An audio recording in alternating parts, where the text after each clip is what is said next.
People pay good money to see this movie. When they go out to a theater, they want cold sodas, hot popcorn, and no monsters in the projection booth. Everyone pretend podcasting isn't boring. Turn it off. Turn it off.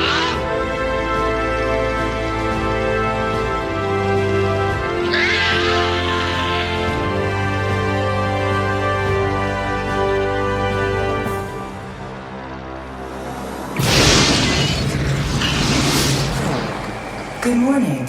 This is your wake-up call.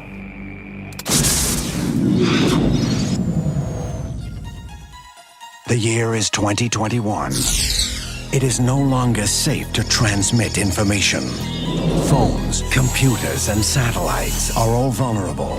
But there is a solution.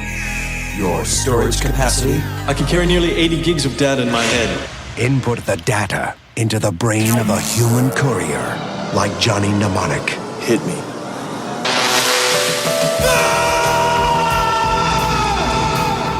How do you fit all that in your head anyway? I had to dump a chunk of long-term memory. You had to dump a chunk of what? My childhood. What are you doing? Making a long-distance phone call. I got the goods, Ralphie. Now I just want to get them out of my head. Now, in a future, We locked on him. where those who control the information control the world. I've been charged with recovering the head of the Mnemonic courier. Everyone wants what is stored in Johnny's head. Double cheese anchovies? Ali! You were waiting for me, Ralphie. Time is running out. I'm a dead man if I don't get this out of my head. I can get it out. How? A cranial drill and a pair of forceps. For the future's most wanted fugitive.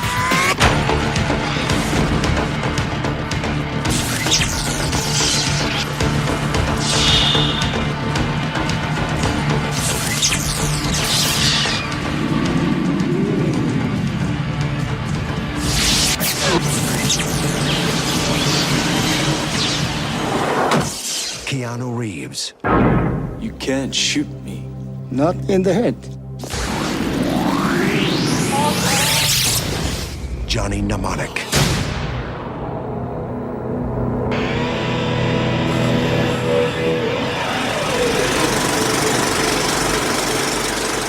Welcome to the Projection Booth. I'm your host, Mike White. Joining me once again is Mr. Dwayne Swazinski.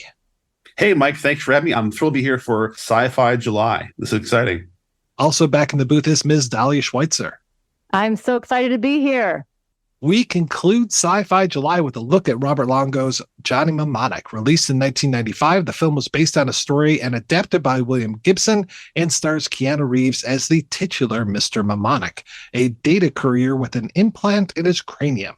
He's hired by a trio of scientists who overload his hard drive with the cure for a disease of the future. Ooh. We will be talking about at least 3 versions of this film, from the theatrical version to the extended cut to the recent black and white version. So if you don't want anything ruined, I suggest you track down at least one of those and watch it before proceeding. You have been warned. So Dwayne, when was the first time you saw Johnny Mnemonic and what did you think? What's funny is my first experience with this story was not the movie. It was actually the short story. My father, when I was 9 years old, used to hang at his wood shopping, place, and he'd buy back issues of Omni, which is where the story first appeared. I would read this. My 9-year-old brain was way too young to comprehend any of this stuff. Like, it was a great magazine, but I was like, what is this stuff? And I remember you sent me the scan of the actual story. I remember that image vividly, like that weird double face thing. I thought, oh my God, that's what this was, And again, I'm not going to claim I was 9 years old and read it and got it. I was a dipshit when I was 9, but that was my first exposure to this story. So when years later, I saw this on VHS when it came out, not in the theater. I saw it came out on home video. At the time, I was living somewhere without a car and I had no life. So I was renting everything I could. And this is one of them. And I remember it being like fun. It was interesting. It was, kind of a fun, zippy science fiction movie. It didn't really resonate with me until years later when I saw a trailer for The Matrix. And I thought, didn't I see this already? But, as we all know, The Matrix is very different but it had the elements. It was like, okay, Keanu Reeves, he's a hacker guy. He's being chased by killers, it's this whole, but I really thought, didn't we do this already 4 years ago? So I was kind of down in The Matrix before I saw it. because of Johnny Mnemonic. So, but yeah, I enjoyed it fine back then. And Dolly, how about yourself?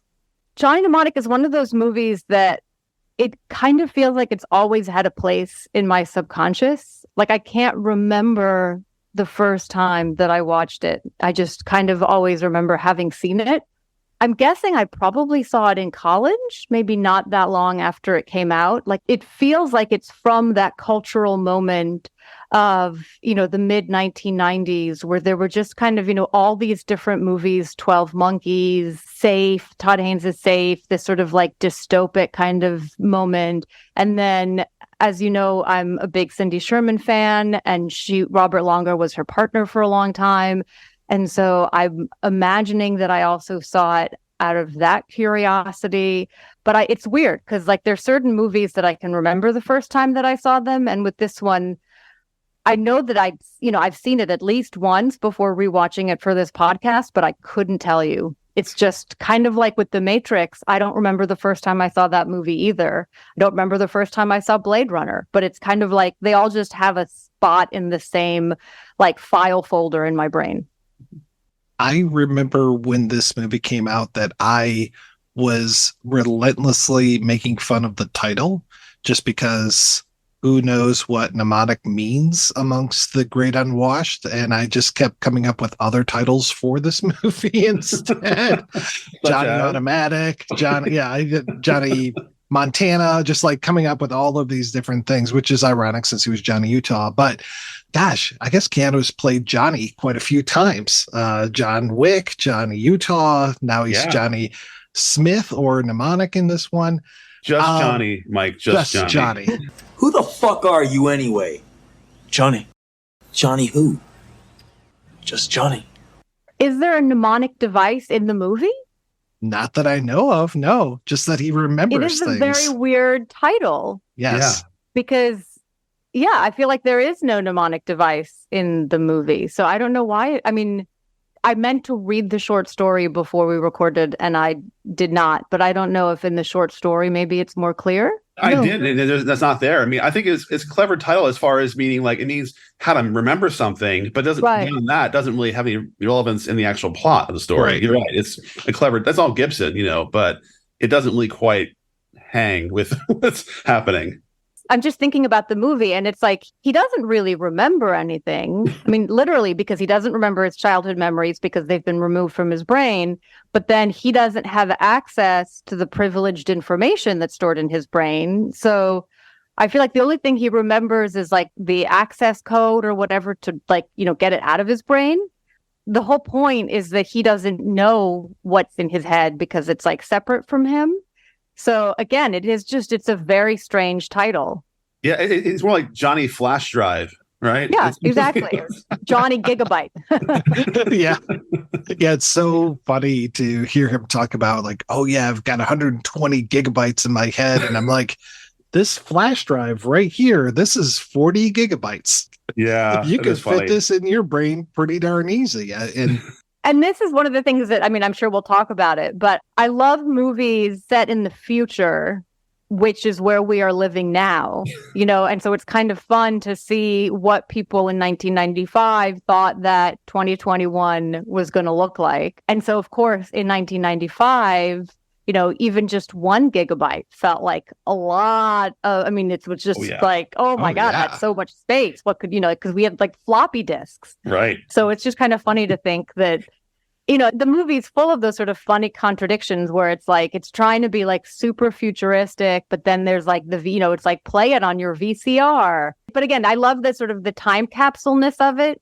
It's both a time capsule for 1995, but it's also a time capsule of what 1995 thought our present was going to look like.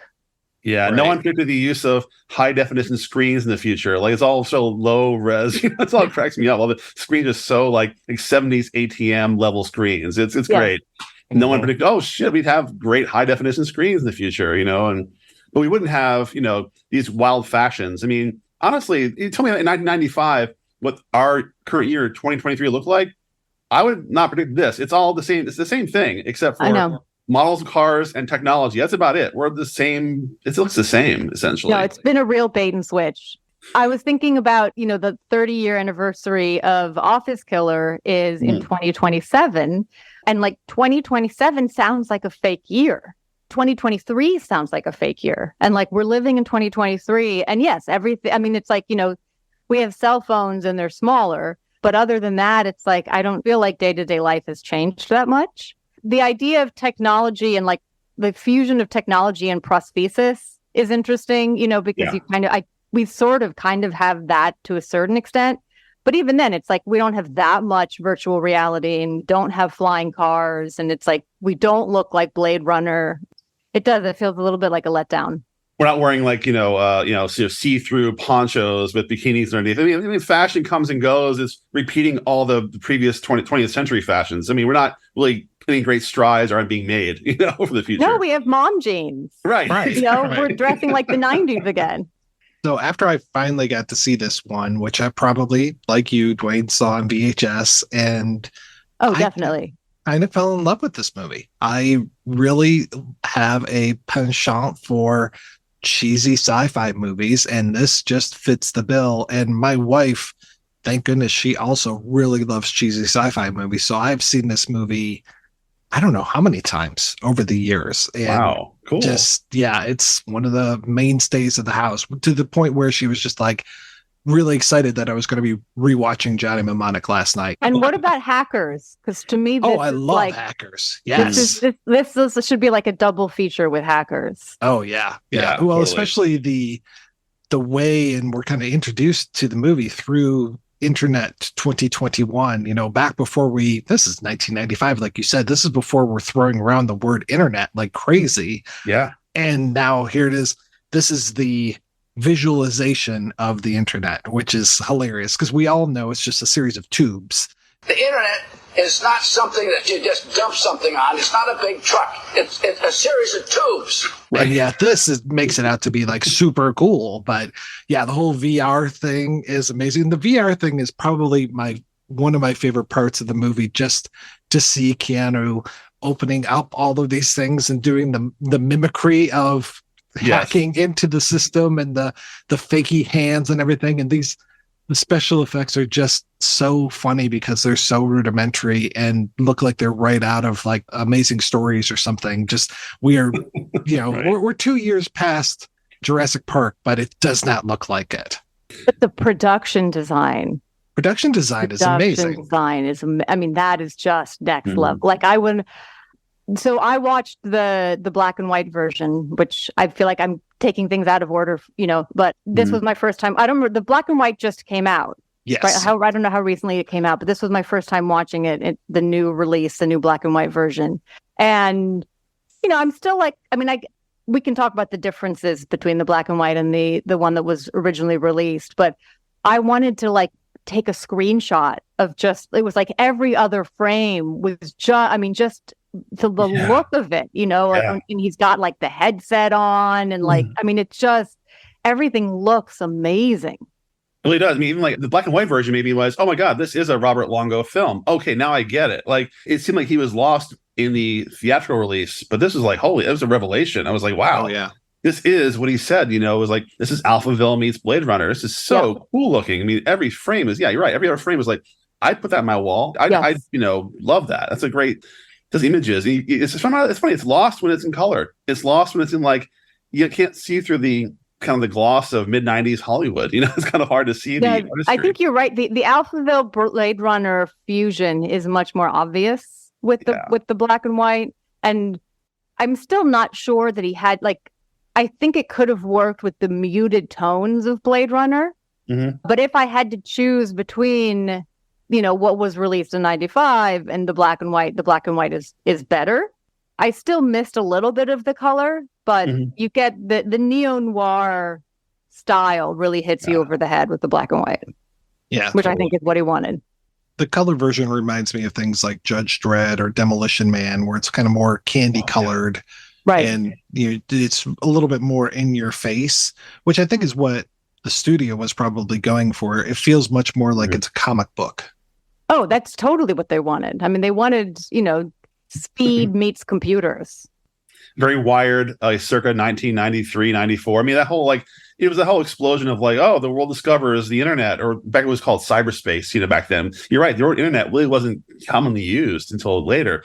But I feel this whole crazy new world, I mean, to me, it was like Lawnmower Man was okay. Yeah. It was wow, okay, what can we do with this thing? And they didn't quite figure it out, but it was, pretty revolutionary for the time, as I recall. It had fuck all to do with the Stephen King story, but still.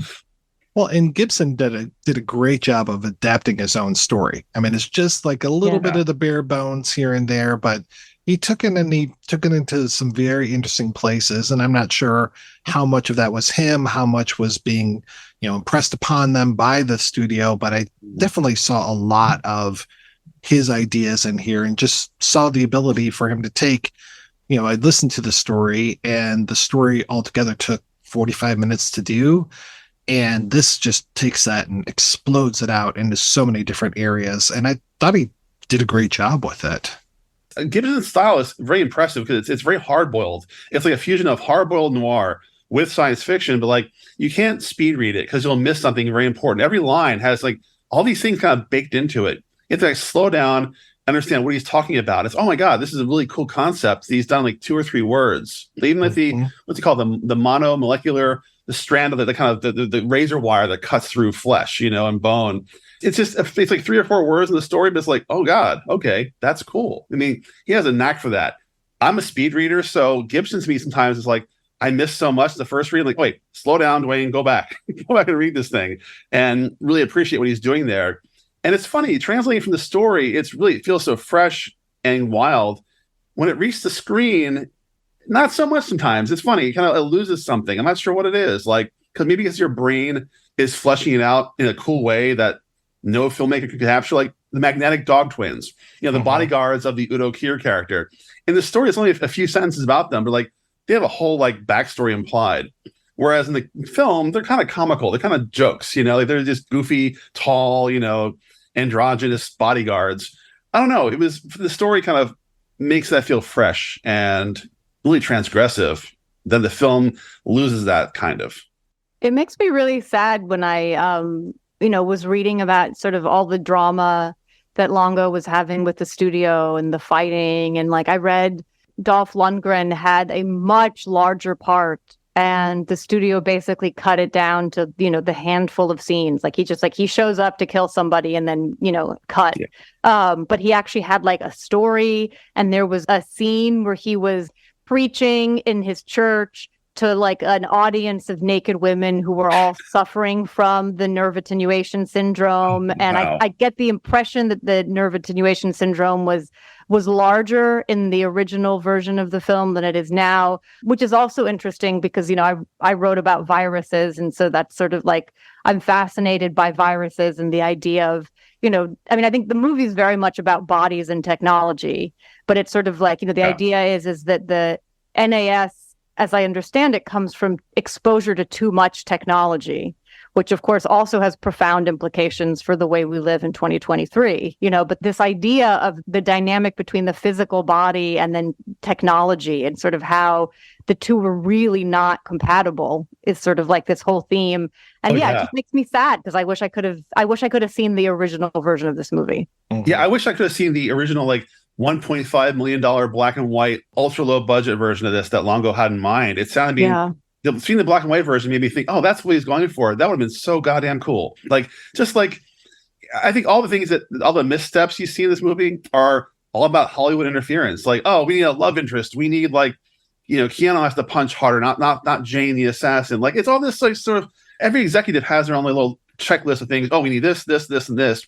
And those are the things that kind of ruin, I think, what Longo was going for in Gibson. I think they really had a cool vision in mind, and they were burdened with this huge budget. They had to, sort of these sort of creative choices that didn't serve it well.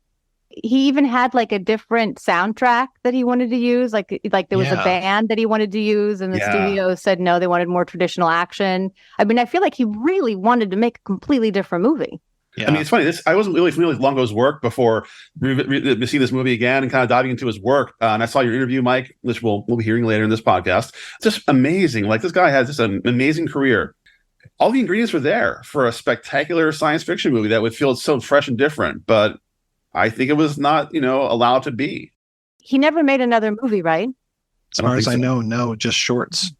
Yeah, he directed one of my most favorite shorts that ever played on MTV, the one with Steve Buscemi, who quoting the lyrics to songs to this very tall woman there. And you want to dance? Get into the groove. You can dance if you want to. Dance, dance, dance, dance. They're dancing. They're dancing in the streets. I want to change my clothes, my hair, my face.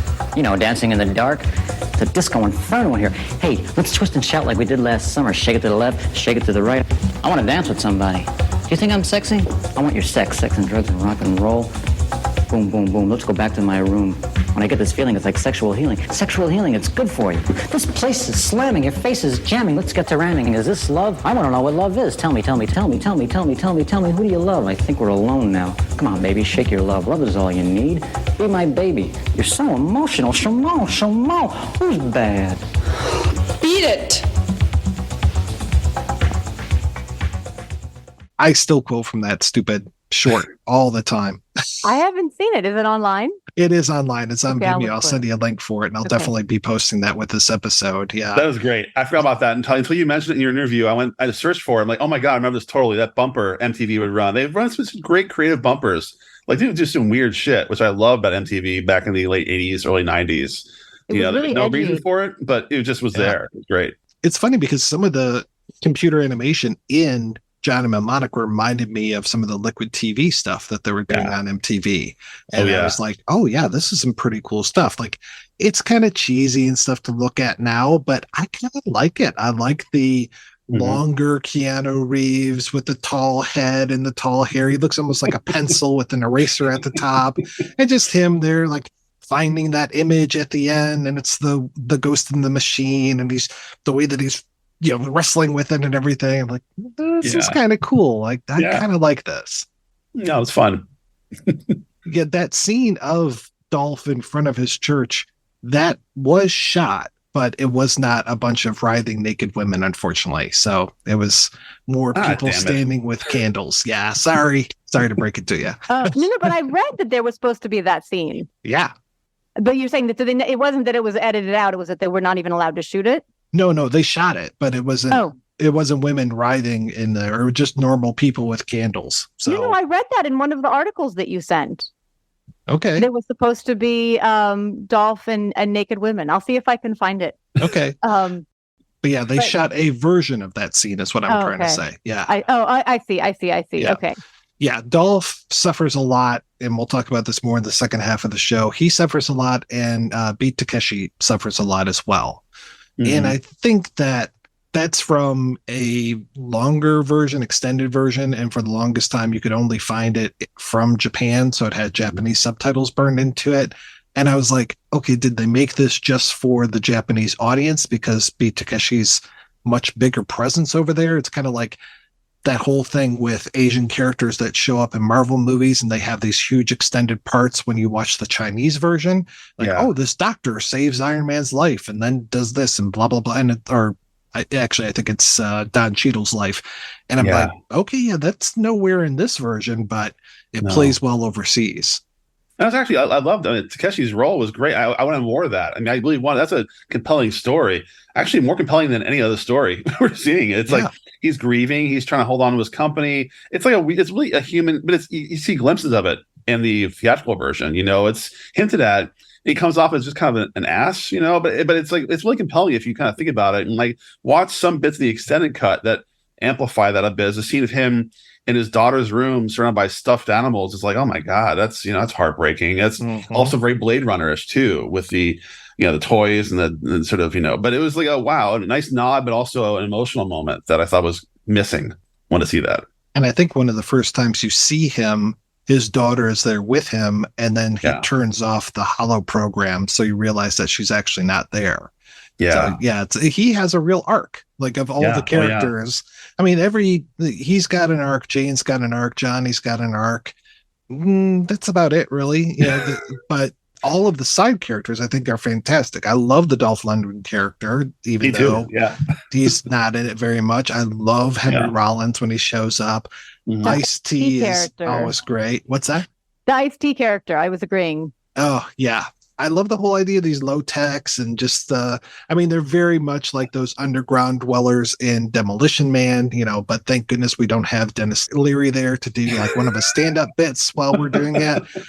And also, Ice-T the same year, Tank Girl came out. Ice-T as well as an underground dweller, this sort of like underworld, freedom fighter, basically. Yeah. Playing the same role, essentially. One in a kangaroo getup in Tank Girl, and here he's more of a human being. But it was kind of a good year for Ice-T, playing the freedom fighter.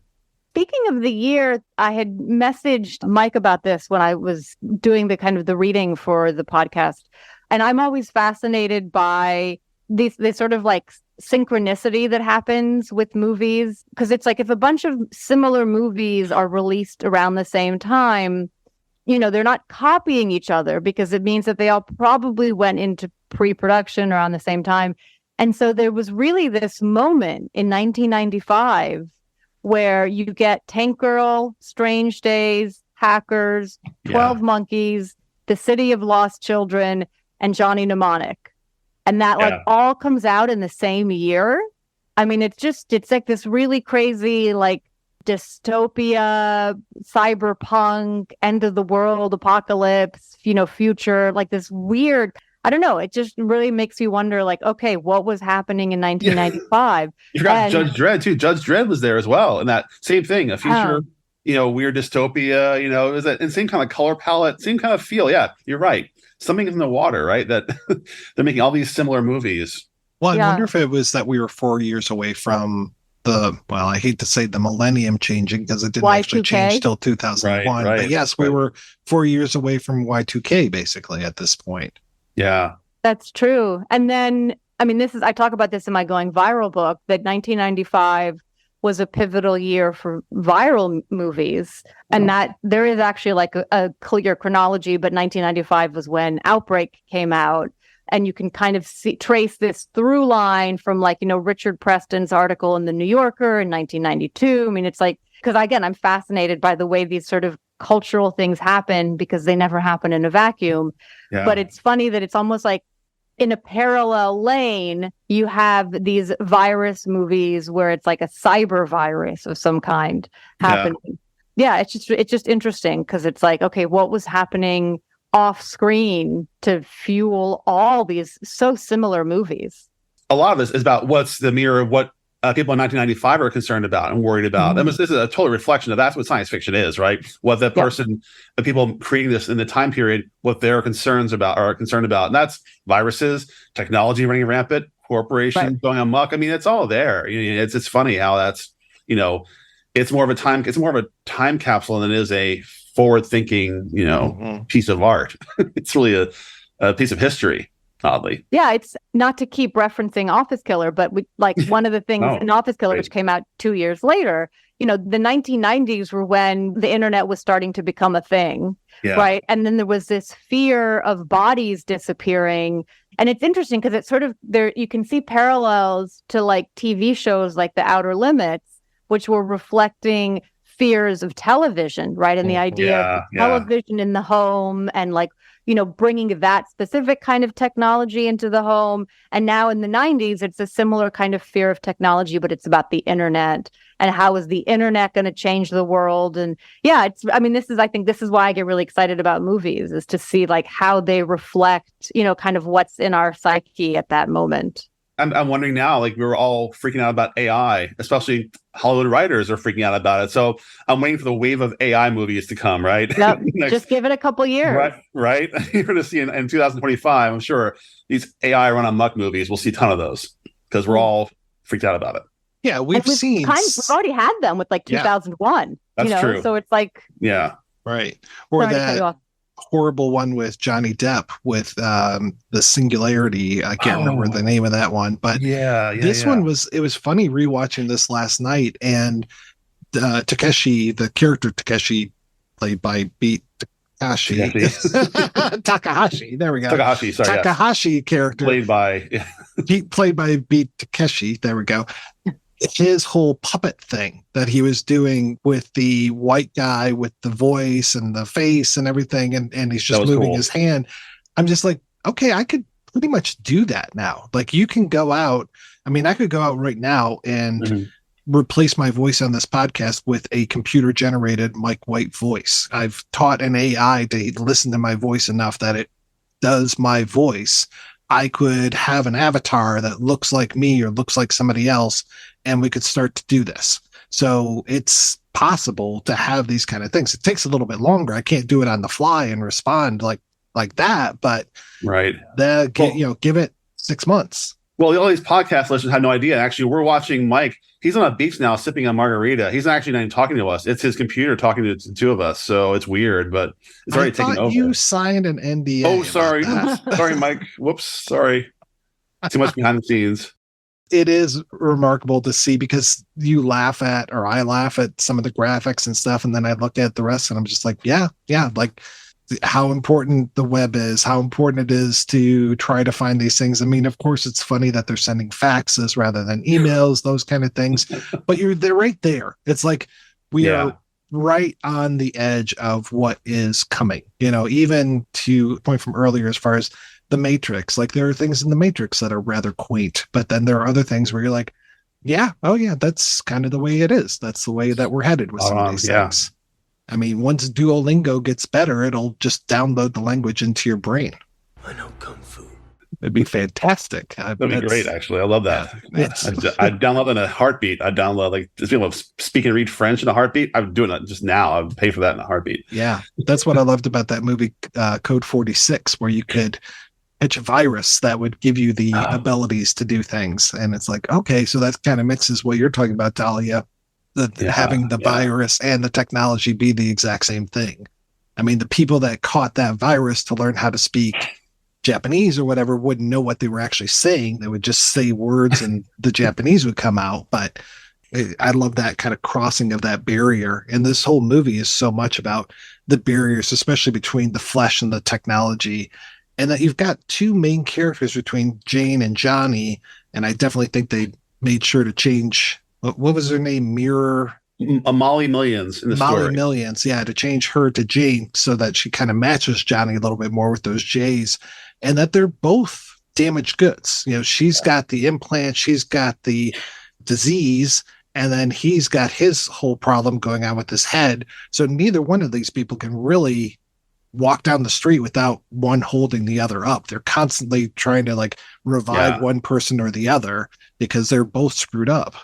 So to me, she flashes a flashlight in his eyes. He freaks out, has a fit, and has to rest. She loses, her ability to sort of just walk. So you're right. They're both sort of walking wounded, going through this adventure together. It's interesting.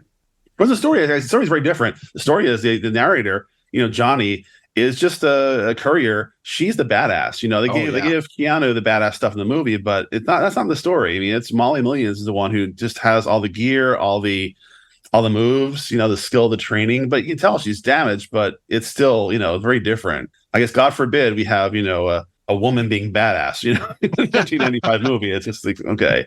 Right. But do we know if that was the studio or if that was Longo? That's always a good question with this movie. I know that I read that William Gibson didn't want to sign over the rights to Molly Millions because she was in Neuromancer, another part of that trilogy. So he wanted to create a different character to fill her role, that sort of that function in this movie. But yeah, I'm not sure whose call it was to give, Keanu more of the fighting moves, and he's more badass than his version of the short story for sure. Even that though, too, it's interesting. Like, I can't help but watch his character through the lens of Neo and John Wick, which are super amazing battles. This was kind of lame. He's not, all the fighting is really pedestrian, right? Am I being too harsh? I don't know. It felt like it was okay action, nowhere near the Matrix, nowhere near John Wick, which is just an action orgy. Mm-hmm. Well, I think it's also worth talking about the fact that his acting was really slammed in this movie. Yeah. And true. Especially given hindsight, we know that Keanu can act. So it makes you think that the woodenness was maybe intentional, that this was part of, that he, and again, maybe it worked, maybe it didn't, but that he was trying to play almost as kind of like robotic character. And so maybe the stiffness was intentional, that it was like that he wasn't fully human, kind of like there are other characters in the movie who aren't fully human, right? It's like a spectrum, with the Dolph Lundgren one being sort of like the extreme. And this is what I was kind of wondering, like when I was watching it, it's like, is it a bad movie? Like I'm like a little bit on the fence. And again, it's really hard to say because there's so many variables. Like the production design is amazing. Check, no question. Mm-hmm. But then it's like, okay, well, the script obviously has some flaws, but is that Longo's fault or Gibson's fault or the studio's fault? Mm-hmm. And, Keanu seems really wooden, but was that on purpose or was that bad acting or was that bad directing? I don't know. What do you guys think? I wonder the same thing because, the one thing that's unanswered is like, okay, so you have a bunch of your memory dumped. His entire childhood's gone. It's gone, yeah. Does that result in that being wooden? It's like sort of not him. Like, you're right. That's a great point. But it's never quite, you don't actually know for sure that's what it is. People assume it's his acting. I think you're right. I think actually it was a intentional choice to do that because he comes off as very much like, almost like a spoiled brat, I want room service. I want my shirt. I mean, that's like that line was hilarious. It's great. But it speaks to like, okay, here's a kid who doesn't have a childhood in their memory, like we all do. Like we all have our childhood traumas and our childhood whatever. Kind of fascinating. I do think you're right. He was unfairly slammed because Keanu's great as an actor. I don't know that even the year before in Speed charmed the hell out of me. I thought he was wonderful. He's fantastic. So I gotta think this is a choice. I think you're right, Dahlia. This is like him choosing this, or Longo and Keanu choosing this. Because it's true. I mean, if your only purpose is to basically be a courier of someone else's information, you are going to be two-dimensional. Yeah. Because it's your memories, it's your past that create the richness of your character. Yeah, I don't know. It was just interesting watching it because, like for instance, when he does the I want room service, that line was supposed to be funny, right? Yeah, I think so. Yeah. I hope so. Okay. Well, yeah, the way that Longo talks about how they built up that mound, so he's like on top of the world type of thing. Yeah, and he does that I want and I need throughout so much of this movie. He's constantly, I need a computer. I need I need a computer. Very, very demanding of things. And he's got that, he's got a few funny lines. He's got the whole thing where he holds up the briefcase and asks if anybody ordered a large pepperoni or something. And then he's got his little John McClane zinger where he knocks out the one guy and he's like, next time, knock, Baldy. What that fell flat for me was like, oh, really? It was like almost like they had to say, oh, insert one-liner here. It's like, come on. Like, really? Yeah. I don't know. I mean, that to me was like Hollywood interfering. Maybe I'm wrong. Maybe it was like that was there all along. But it is the most clever jab at, a bald assassin. I don't know. I don't know how good his acting was at this time or not. Of course, I loved him in My Own Private Idaho and all the Bill and Ted movies and things. But 92 was Bram Stoker's Dracula, which was one of the worst performances I've ever seen on film. And then Much Ado About Nothing, he wasn't much more lively than that, if memory serves. But interesting. I will concur that he definitely brought it in Speed. He brought it in his earlier movies. Love Point Break for whatever reason, but I Love You to Death. He's amazing in I Love You to Death. He's amazing in Parenthood. How could you? So I think that this wooden acting was on purpose. I think it was a choice. So I agree. This whole thing of him dumping his childhood just so he can make a living. I mean, you don't get much more 2023 than that. You sacrifice all your childhood memories just so you can make a few dollars and go to Newark. That is the funny thing. There is so much that was on point about this movie. Like, it's like, wow, nailed it. But like, it's not the things you expected to be nailed. Like, not the science fiction stuff, not the science and technology stuff. It's all the other stuff that it's like, oh wow, the vibe of like this virus that attacks your nervous system that we're all dealing with. All these things are kind of really impressive. There was that great moment too where he walks into the shop and he asks for an iPhone, which we all know about that one, right? Where he's asked for a Thompson iPhone, which iPhones didn't exist back then, but he's asking for like this made up thing that Gibson thing was like an iPhone, a phone. But it's kind of a nice little weird thing. Yeah, I actually I hit rewind because I was like, what did I just hear? Right. Yeah, it's kind of cool. And the whole thing, too, of poor Takahashi being screwed over by his own company and them voting against letting out the cure for this disease that they basically have helped create. Yeah. And it's just this whole, we will do anything to continue the cycle of making money, even if it means this little girl dying. That's dead on. As far as like, we'll treat you forever as long as you're paying us. Here's something, not so much, because that ends our profit line. That ends profits. That's dead on. That was impressive. This was a quote that was mentioned in one of the books, one of the articles that I read to kind of prep. And it was in the foreword of a book by Danny Cavallaro. And he was talking about, again, this is one of the things that really fascinated me about the movie and the notion of like the prosthesis. And he's talking about how we are surrounded by objects like mobile phones, computers, personal stereos, microwaves, video recorders, etc. And he said that all these things are integral components of many people's everyday existence. Often they are regarded not merely as useful tools for the accomplishment of practical tasks, but actually as defining aspects of people's identities, lifestyles, and value systems. They thus become comparable to prosthesis, which I think is, I mean, the movie nailed it, you know, and like in Office Killers, there's one part where the main character, it gets her first computer set up and she says like, you know, this could be my best friend.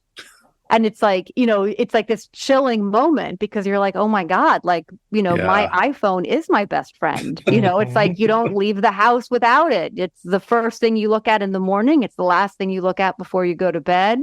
You know, I mean, it's like, you know, I always think about the ear pods as being like kind of like a prosthesis, you know, because you'll see someone walking down the street and for a second you're like, oh, they're talking to themselves. And then you realize, oh, no, they have teeny tiny little headphones in. And just, I don't know, the integration of technology with the body and our reliance on it is just any kind of movie that sort of foreshadows that is chilling to me.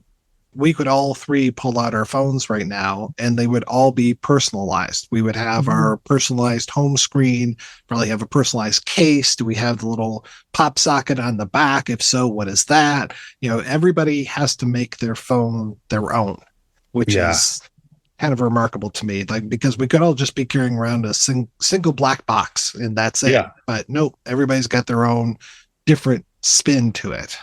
Because it is a prosthesis. Yeah. Oh, yeah. You know, I mean, it becomes like we use the calculator rather than like, you know, doing the math inside of our head. You know, I mean, it's like our reliance on it. And we may not have nerve attenuation disorder, but we have changed our nervous system have hardwired to our devices. I mean, we all our habits. It's all like, you know, the scroll idea. You scroll. We all behave so different than we did, I want to say 10, 15 years ago. We weren't these people that we are now. Oh yeah. I mean, just the attention span, the fact that like, you know, I'm incapable of watching a movie without, you know, Googling the actors or like, you know, what else did this director do? When did this movie come out? You know, I mean, it's like you didn't do that 10 years ago. So true. I mean, the one reason I love going to an actual theater now is like to see, like, I don't pull up my phone because the theaters go to don't allow phones as they should not, you know, but it's like, I can't distract myself from this piece of art I'm trying to enjoy. It's kind of weird, right? I have to do that, go out to do that. Because at home, you're right. I'm doing the same thing. I'm reading trivia. I'm like looking at, oh, where's that face from? Who's that character actor? And that's what we do. It's crazy. We do this now.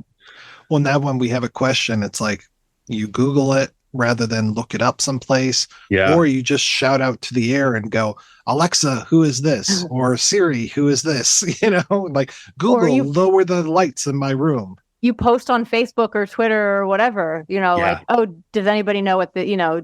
But yeah, I think that to me is the most kind of prescient aspect of this movie is just the integration of technology and sort of the warnings of, you know, like I like that the rebels are the low-tech people. Well, it's weird too because Ralphie, he's got that guy who cleans up at the bar. I guess he might be the bartender as well. And that when Dolph Lundgren as the street preacher attacks him, he doesn't put his real hand into the liquid nitrogen or whatever's inside there. He puts the prosthetic hand in there and then smashes that hand. And the guy's equally upset, you know, like, oh, why'd you have to do that? And it's like, dude, like he could have taken your whole hand, but I don't know if the guy would have minded because he could just get a new hand. I think right now, more than anything, it's the inconvenience of having to get a new prosthetic hand. Like if I smashed your iPhone, like, right, you'd be so pissed off rather than cutting off a finger of yours because, you know, you know the finger somewhere because you have connection. You want a toe, dude? I'll get you a toe. Exactly. No, you're right, though. It was good. It's kind of, it's like all the Keanu's the little plug in his neck, the back of the head, like all these little devices, and it's actually quite subtle. It's not. I mean, there are a few. The bartender with the prosthetic, you hear the mechanical servos, like here's your drink, ma'am. That's obvious, but a lot of little ways that it's interesting that the Yakuza guy, his thumb is like now this razor wire. The symbol of your shame is now your asset, or whatever he said. That that's a great line about him using this disfigurement as a weapon, which is great. Well, since they say Yakuza, you probably had to cut off his thumb to prove fealty. Yes, exactly. And it's so cool. That laser whip going around. I mean, the monofilament of the short story is pretty cool too. And he does manage to cut a guy into like 3 big chunks. Yeah. But I love the look of the laser whip going through and just slicing people. Someone actually did recently a supercut on Twitter of like all the scenes where people are chopped up very finely and they fall apart. Like it's a common trope, I'm wondering where it started. Was it this? Or it can be this. It was like the 90s, though, had a classic like a whip thing, and like your head falls apart very cleanly. Right. Very, like it's been a thing for years now. But I wonder if this was one of the first ones where we saw that. I wonder when Vincenzo Natali's Cube came out, because that was one of the first ones that I remember 99, 2000. Was it? Okay, so this one predates later. that. All right. So it is very much again. I do love that trope. I love seeing people turn to lunch meat. That's my thing, I guess. Yeah. So. Well, even in Ice Pirates, Dwayne, that we talked about, of course, that's right. Angelica Houston slices that guy's head off, and he goes to nod, and his whole head comes rolling off. That's right. Man, maybe that was ground zero for everything. I mean, it kind of fits, Ice Pirates. The ground zero for anything is shocking, but cool. Exactly. Yeah, we haven't even talked about Udo Kier, who just, of course, I mean, I think, Dali, when you and I were talking earlier, you're like, oh, have you done an episode on barbed wire? And I'm like, not yet, but I want to. And he kind of plays a similar role, if memory serves. Like Dwayne had mentioned with the Ice-T character, being very similar. And again, I don't think it's typecasting because they came out too close together. It speaks to like what these characters represent, or I don't know, like, I think anytime you want sort of like a cool underground guy, it's like Ice-T's your man. And yeah, Udo Kier is just good at being that sort of villainous type. But yes, I'm waiting for the barbed wire podcast. Mm-hmm. Yeah, modern audiences might remember that for a while, Ice-T was the most dangerous man on the planet. Like everyone treated him as it was like, oh my God, what are you saying? Like, and now it's like he's on Law and Order. I mean, he's like kind of like he's sort of like comforting, is very cozy. I think Ice-T's very cozy now. Love Ice-T. Yeah. But at the time though, it was like early 90s. He was like kind of the badass you want. He and Henry Rollins. He was also like speaking some hard truths. It's kind of cool. Yeah. I can't remember when Liar came out, but I think that was prior to this, and that was a great video. And then Ice-T was all about body count. I mean, first he had his whole OG rap career and stuff, but then when he got into body count and started mixing rap with hard rock, Pop Killer's the first song that comes out of the gate. Yep. Holy shit, man. When he did that at Lollapalooza, I was just like, wow, this is terrific. But I do wonder if people today watching it who weren't as old as we are watching that, like, Ice-T, really? But no, he was dangerous. He was a dangerous guy. We love him for it. Well, then Udo Kier, I think he plays that slimy European and bisexual. So him having the 2 bodyguards, and one might be trans, the other one might not be, and just the way that they interact and everything, and they're kind of dressed in that clown makeup and stuff. And I'm just like, Udo's having a good time with these 2, and probably anybody else that walks in the bar as well. I don't think Udo cares who he fucks as long as he's fucking. And I think that's a perfect role for him to be this underground connector of all of these different people. And then, of course, he's immediately going to sell out Johnny when the Yakuza come knocking.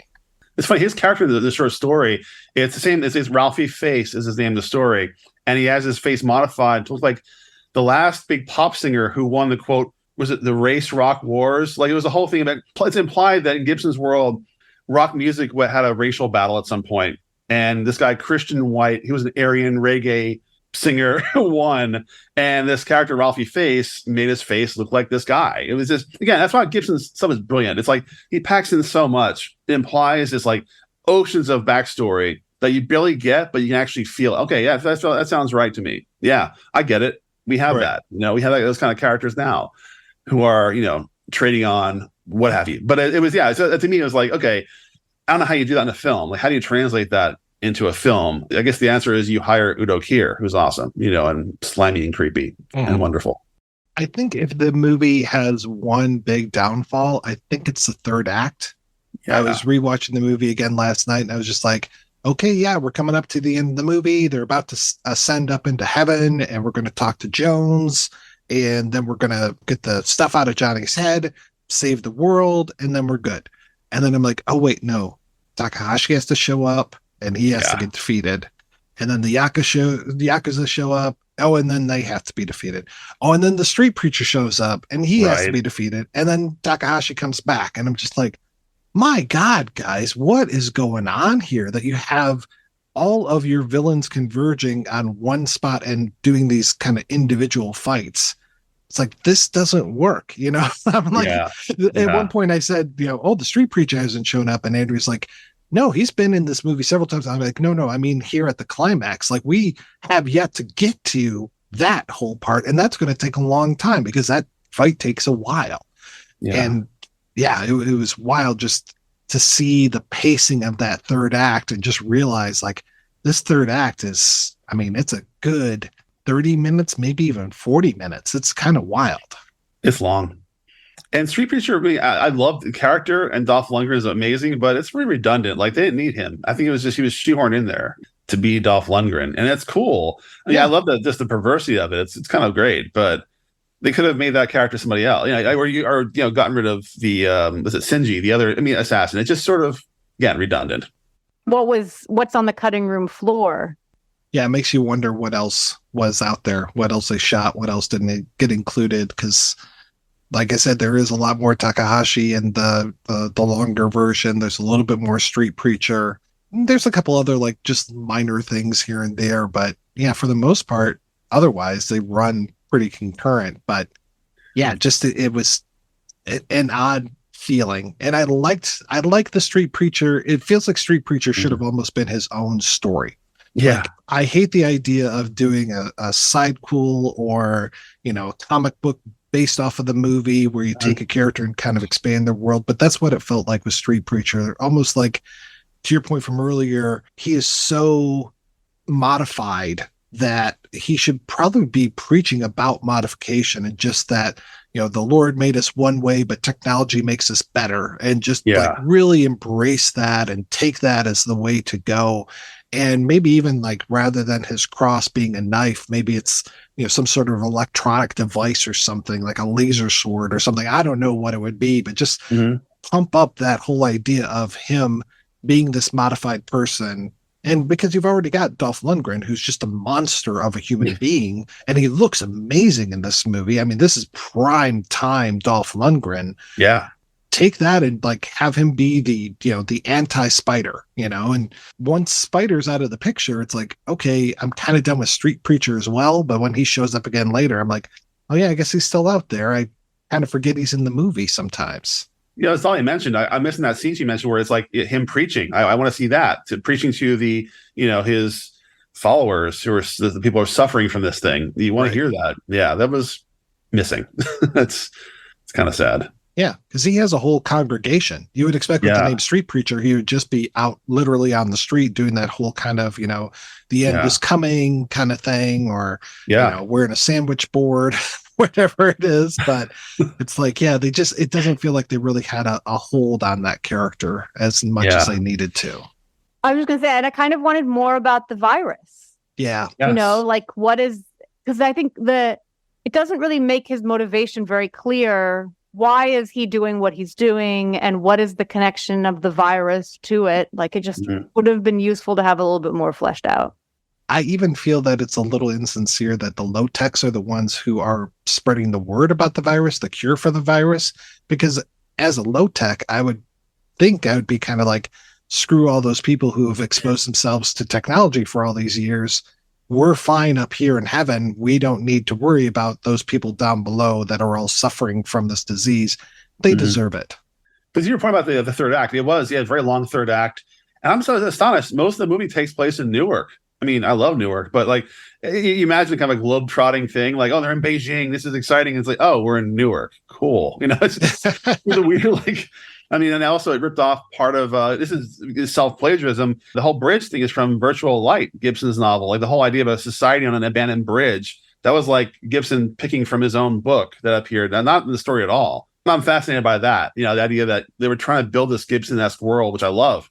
But it didn't quite, it's like, okay, why is this happening up there? It isn't quite explained, or a lot of world building with not a lot of explanation, I think, which may have baffled people back in 95 or even today. So, yeah. Yeah, I like the idea in the short story that it's this whole series of like geodesic domes, and they think they call them like Fullers or something after Buckminster Fuller.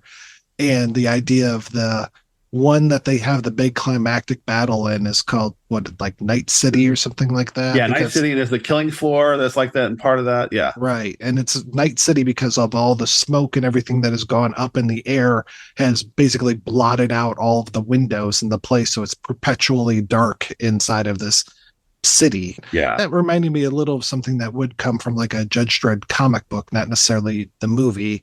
Maybe Dredd, but not Judge. Totally, yeah. Totally. So, but yeah, I like that idea. And so that whole idea of this society that's living up in the rafters more than anything, and that, there are certain stations that you get to as you're going up and up and up inside of Night City until you get to the low-tech area, and then that's protected by not J-Bone, but this, I can't remember the gentleman's name, but he basically has all of these implants, so he has like dog teeth, and he looks like a Doberman. Yeah, Gibson's great at that. I mean, he's just great at, again, these little details that really just speak volumes about, the world as he sees it. And I'm terrified that Gibson's idea about jackpot is we're living in jackpot. The idea is that, it's not just one calamity, it's not like one catastrophe. It's a series of them that will just build exponentially. And I feel like that's kind of a very accurate reflection of our world. That's what we're living in. Like, oh, we have a plague, or we have a virus, we have ecological collapse, we have corruption. It's like all these things, not one thing won't kill us. There'll be the 18 things that kill us eventually, and we won't know it because like we're the frog in the boiling water. Doesn't feel the boiling water until we're cooked, as that's kind of his idea. He's just great at sort of predicting the worst, and I think we see a lot of that, bits of that, at least in this movie. Bits of his, like, yeah, this is where we're headed. Be careful, strap in, because guess what? It'll be interesting, in your future. Like, almost a depressive Chriswell. My friends, in the future, everything sucks. Exactly. You have no idea how fucked up it'll be. Mm-hmm. We're going to go ahead and take a break and play an interview with director Robert Longo, and we'll be back with that right after these brief messages. Classicy is a film journey to the East, a curated streaming service offering the best of contemporary and classic cinema from Eastern Europe and Asia. Using coupon code Mike50, you can get Classicy membership for just $5.50 a month, giving you the opportunity to sample award-winning films, documentaries, silent masterpieces, classic comedies, and more. You could also get access to the Classicy Journal, exclusive cast and director interviews, video essays, and watch lists. Visit klassiki.online and sign up now to start your adventure in film.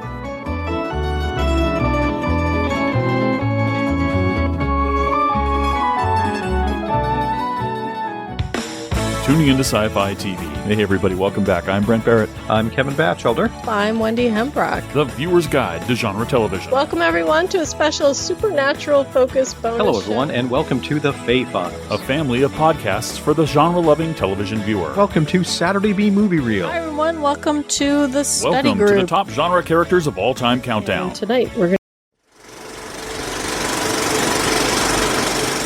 Obviously, you're an artist first and foremost, but you've done so many different types of art, types of entertainment even.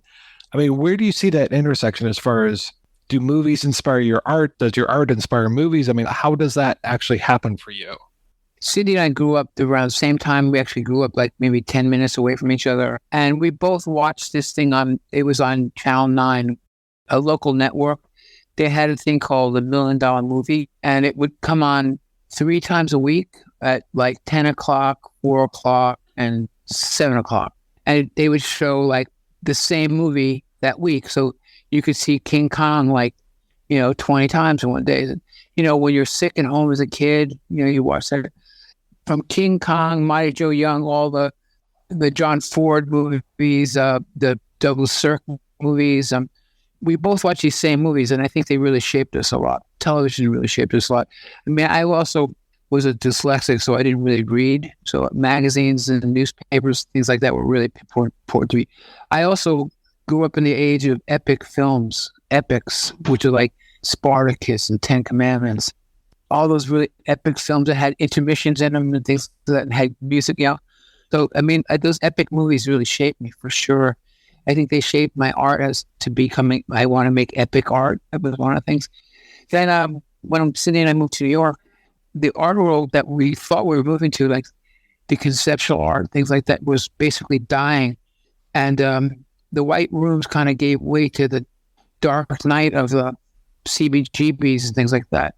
And the other thing that was happening was there was the Bleecker Street Cinema and the Carnegie Cinema. And we would go see all these movies like, Godard films and, Truffaut and Hitchcock, things like that. We did that on a regular basis instead of going to art galleries.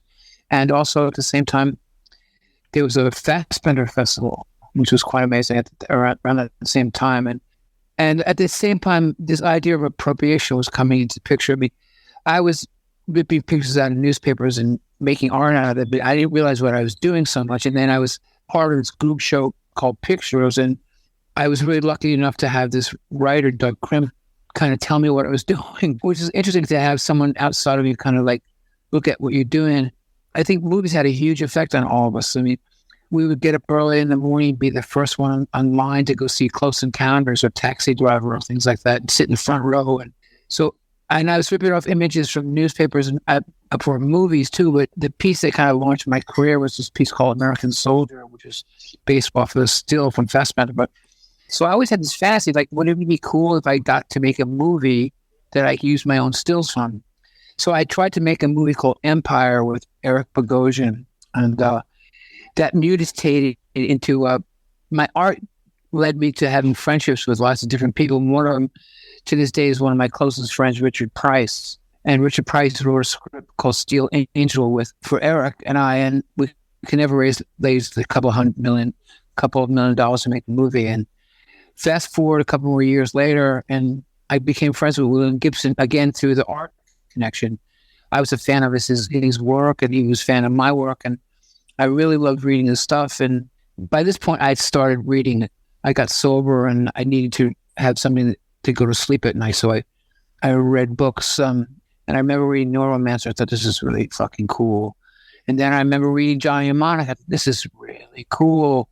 I love the beginning of the short story where he's making a shotgun. It's just such a cool. Anyway, I thought it would make a great movie, and so I called him up and I said, would you be interested in doing this? And he said, yeah, maybe.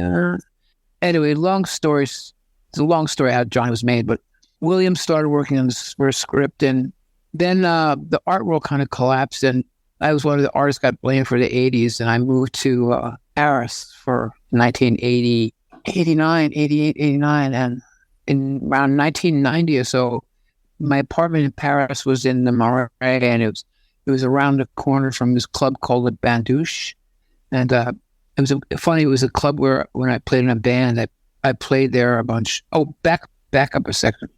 So when I think about it, I was going to make this movie.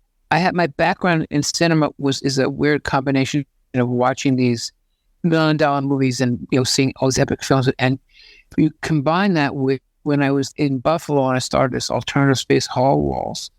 There was a thing called media studies in Buffalo where they had a lot of experimental structuralist filmmakers working there, and I saw they had these really great film programs where I saw Eisenstein, things like that. But they also had all these structuralist filmmakers like Paul Schertz and Tony Conrad and Michael Snow, things like that. And I ended up working for Paul Schertz and making his films. I worked for him, and so I knew all this, like Michael Snow. And I started thinking of structuralist films as like the abstract expressionism of film, because abstract expressionism is when paint was no longer used to create a representation. Paint basically became the subject matter. And cinema, structural filmmaking, is films without stories. It's about the material of film. I mean, you take guys like Stan Brakhage or Ken Jacobs, these guys, they would, Stan Brakhage would shoot a film and hang it in his closet and let it get moldy and then put it through a film projector and things like that. And I thought this is really wild because as someone that never really read that much, I always thought that, when writers discovered the nature of cinema, they kind of freaked out because it existed in time. So they thought there's going to be a narrative. So we have to make narratives film. We have to make film narratives. So I was filled with all that stuff. And then in the mid-'80s, when I was trying to make this film, I thought maybe I should really learn how to make movies, actually physically make movies. I thought rock videos would be a really great way of doing that. So what I did is that when I made the rock videos, I called upon all my knowledge of structuralist filmmaking, and I made these like videos that had 800 edits, or I broke a couple of avids and things like that. And what I did, these videos were rock videos. What I did is, in the middle of the video, I would put a little acting scene, as if somebody accidentally hit the remote control and they went to a movie for a second. So that was the videos were really pretty important in the sense of kind of educating me as to how to shoot a film and what it's like to be on a film crew, film set, things like that. That was really formative. And the videos were, I'm very proud of the rock videos, because I thought it was really funny about what I thought about music is that music is this formal mechanism where anybody can imagine what it looks like. I remember seeing this rock video for a song Billy Idol did called White Wedding, and he actually made a video of a white, it was so stupid. So I kept on thinking with the rock videos, I should make videos that evoke what the music sounds like, not what the music really. So the videos are non-narrative, and they're just lots of images that kind of bombard you and rhythmically. I mean, I think they're very cool images. Rock videos are very cool. But so anyway, so fast forward now back to Paris. I'm living in Paris, and one night at Ben Douche, I bump into some guy there, and he says, "Oh, you're Robert Longo." I said, "Yeah, tonight I am." Anyway, he says, "I own some of your work." Oh, great. And he owns a really great piece of mine. He's from California, but he lives in Paris. He's in the film business. And he said, "I heard you want to make a movie." I said, "Yeah, I do." He says, "Well, I'd love to make a movie with you." And then I said, "Well, I just so happen to have this script called Johnny Mnemonic." And he said, "Oh, it sounds great." And that's where the journey began. His name was Stephen Arenberg, a really amazing guy. He's produced a couple of films, a movie called Quiet America and things. Anyway, he kind of got burnt on the Hollywood as well. But anyway, so the origin of Johnny, how it started, was being Stephen Arenberg. That was that was a big part of it. And then the next stage of the nightmare kind of continued because he hooked me up with a producer that he was working with, a guy named Peter Hoffman, who was this really slimy dude, and he wanted to bring the film to Coralco. Meanwhile, back in the early days when we had Steel Angel, Richard Price and I would go out to L.A. to meet people and try to make the movie. And the reason why we were meeting people in L.A. is because people wanted Richard to write their scripts. So they were seeing me, but they really wanted to get to Richard. So Richard developed his whole other career of writing movies and being a script doctor. He was so great with dialogue and things like that. So that never really panned out, but I remember those Hollywood movies. So I remember meeting Coralco made Terminator, all the Rambo movies, things like that. What the fuck am I doing with these people? And Hoffman started to manipulate, trying to alter the script. He and his wife kept fucking with the script, and I kept thinking, William Gibson is one of the most prolific, well-known writer, most important writers of his generation. He's translated into 50 languages. He sells millions of books. These motherfuckers are actually trying to tell William what to write. It was just so stupid. Just thinking about it, I'd get pissed off. The script went through so many mutations. It was really ridiculous. And then they took us to Cannes to raise money. I went to Cannes to raise money. And at that point, we didn't have some of the actors locked in yet. And Hoffman had a connection to Val Kilmer. And what about Val Kilmer being, I never met Val Kilmer, so I didn't really know him. And I said, that'd be cool. I thought The Doors was a really great movie. Some of the movies he's made were great. And they said, but we need to add some international stars to the film so that we can sell it to different markets. So they come back and I said, well, we have to have Dolph Lundgren in the film. I said, what the fuck? Dolph Lundgren? Crazy. He says, well, he's really big in the Middle East.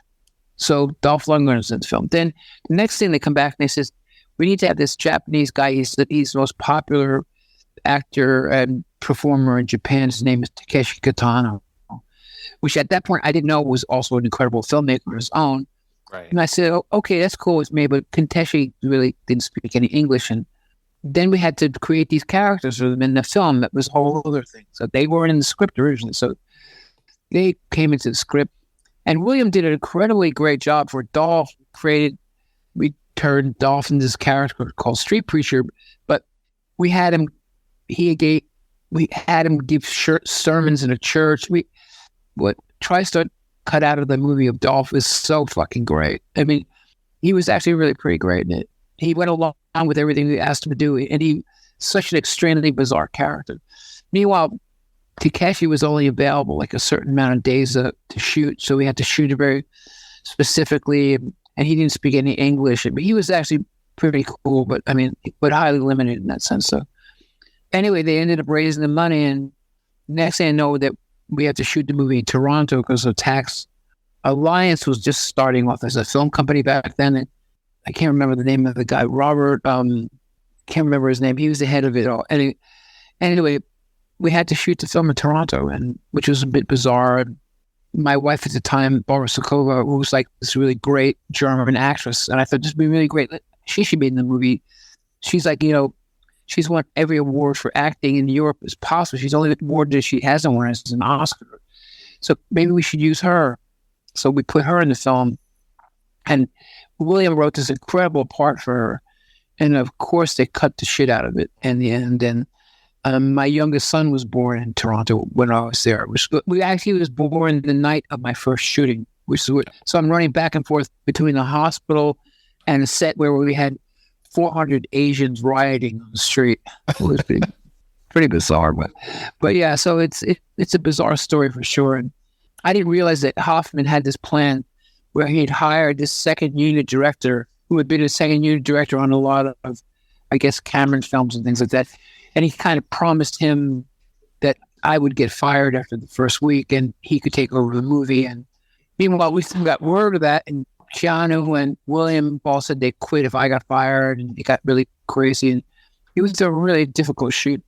Also, I have to admit, I was learning on the spot for sure. I mean, I had all these plans how I wanted to shoot things, and I realized, I didn't realize how complicated things are. Like, I realized what had to happen with this movie is that you have all those beautiful pictures that you want to shoot, those images that you want to shoot. You can't do them. You have to do what's important to the story first. And then if you have time, you get all that juicy stuff later on. So that was really important. I learned a lot. I mean, yeah, it was a real intense period of time. What was the original vision of the film? What was that like before you started to have to change all these things? It was going to be black and white. It was going to be like Alphaville. If Alphaville and Blade Runner had a kid, something like that. It was a very kind of noirish and grungy, and yeah, it has a lot of. Ironically, by turning it black and white, the film is actually closer to what it originally was going to be for sure. But I like the idea that this guy has this stuff in his head, and his head's going to explode, which I think is what. Every movie has to have this epic, like, save the world thing at the end, so that was part of it for sure. But Keanu was really great in that film for sure. I mean, what's interesting through the course of the film, he actually lost weight. He got more and more gaunt as we went, because we shot in sequence, which was great.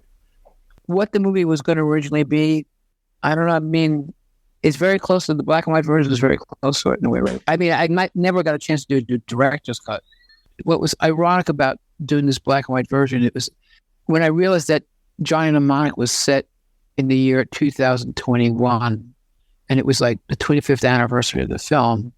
I thought this is my chance to like have some closure, redemption. I felt like I owed this to Keanu and William to like somehow redeem this film, and I was going to turn it black and white and dump it on the internet, and I showed it to one of my good producers, this guy Don Carmody. I said, I just want to let you know I'm going to do this, and I don't care about TriStar Sony comes after me and sues me. I just got to do this. And he says, send it to me. I sent it to him. He watched it. He says, it's fucking great. You should show it to Sony and, maybe you'll do something with it. So I showed it to Sony. The guy there, I can't remember his name. He loved it. And he said, we should do this. We should re-release it. We should do a Blu-ray up for it. Would you do a commentary and things like that? And I said, I don't got a lot of good shit to say about you guys. And he said, no, that's exactly what we want. Exactly what we want. My new wife, Sophie Shanian, is a director, and she directed the commentary. She did an amazing job. Keanu was in Paris. William was in Vancouver, and I was in New York. And we had a great time talking about the film. And so we sent it to Sony. And meanwhile, that guy that was really enthusiastic about it had moved up the ladder and was replaced by some robot chick that as soon as she heard me say fuck, she sent the whole thing to the lawyers. And then it became this horrible process of them editing the shit out of the commentary. And I said, this is why I don't make movies. Because you motherfuckers you don't know. You make more versions of the same shit that work. So you make part 2, the continuation, sequel, but you have no idea what originality is at all. I mean, it was, the thing that Warhol said is like art is a boy's name. For those guys, art is like the worst thing possible. And it's amazing that there are films that get made that are really great works of art for sure. I mean, I'm very impressed when I can see that, because I remember asking somebody like, who has Final Cuts? And everyone says, nobody really has Final Cut. I mean, distributors have Final Cut. They can mess with your film to like right to the very end. It's like, it's really weird, because you start realizing that Hollywood has become a bit like the Vatican. Like I was at one point, John Turturro and I were talking about making a movie about Caravaggio. Caravaggio is this painter who was born in the northern part of Italy. He has great talent and he really wanted to make it big, but he had to move to Rome like an artist moves to New York. And to make it big, you got to work for the church. But if you work for the church, what kind of paintings you make? The same stories over and over again. Sounds a lot like Hollywood, right?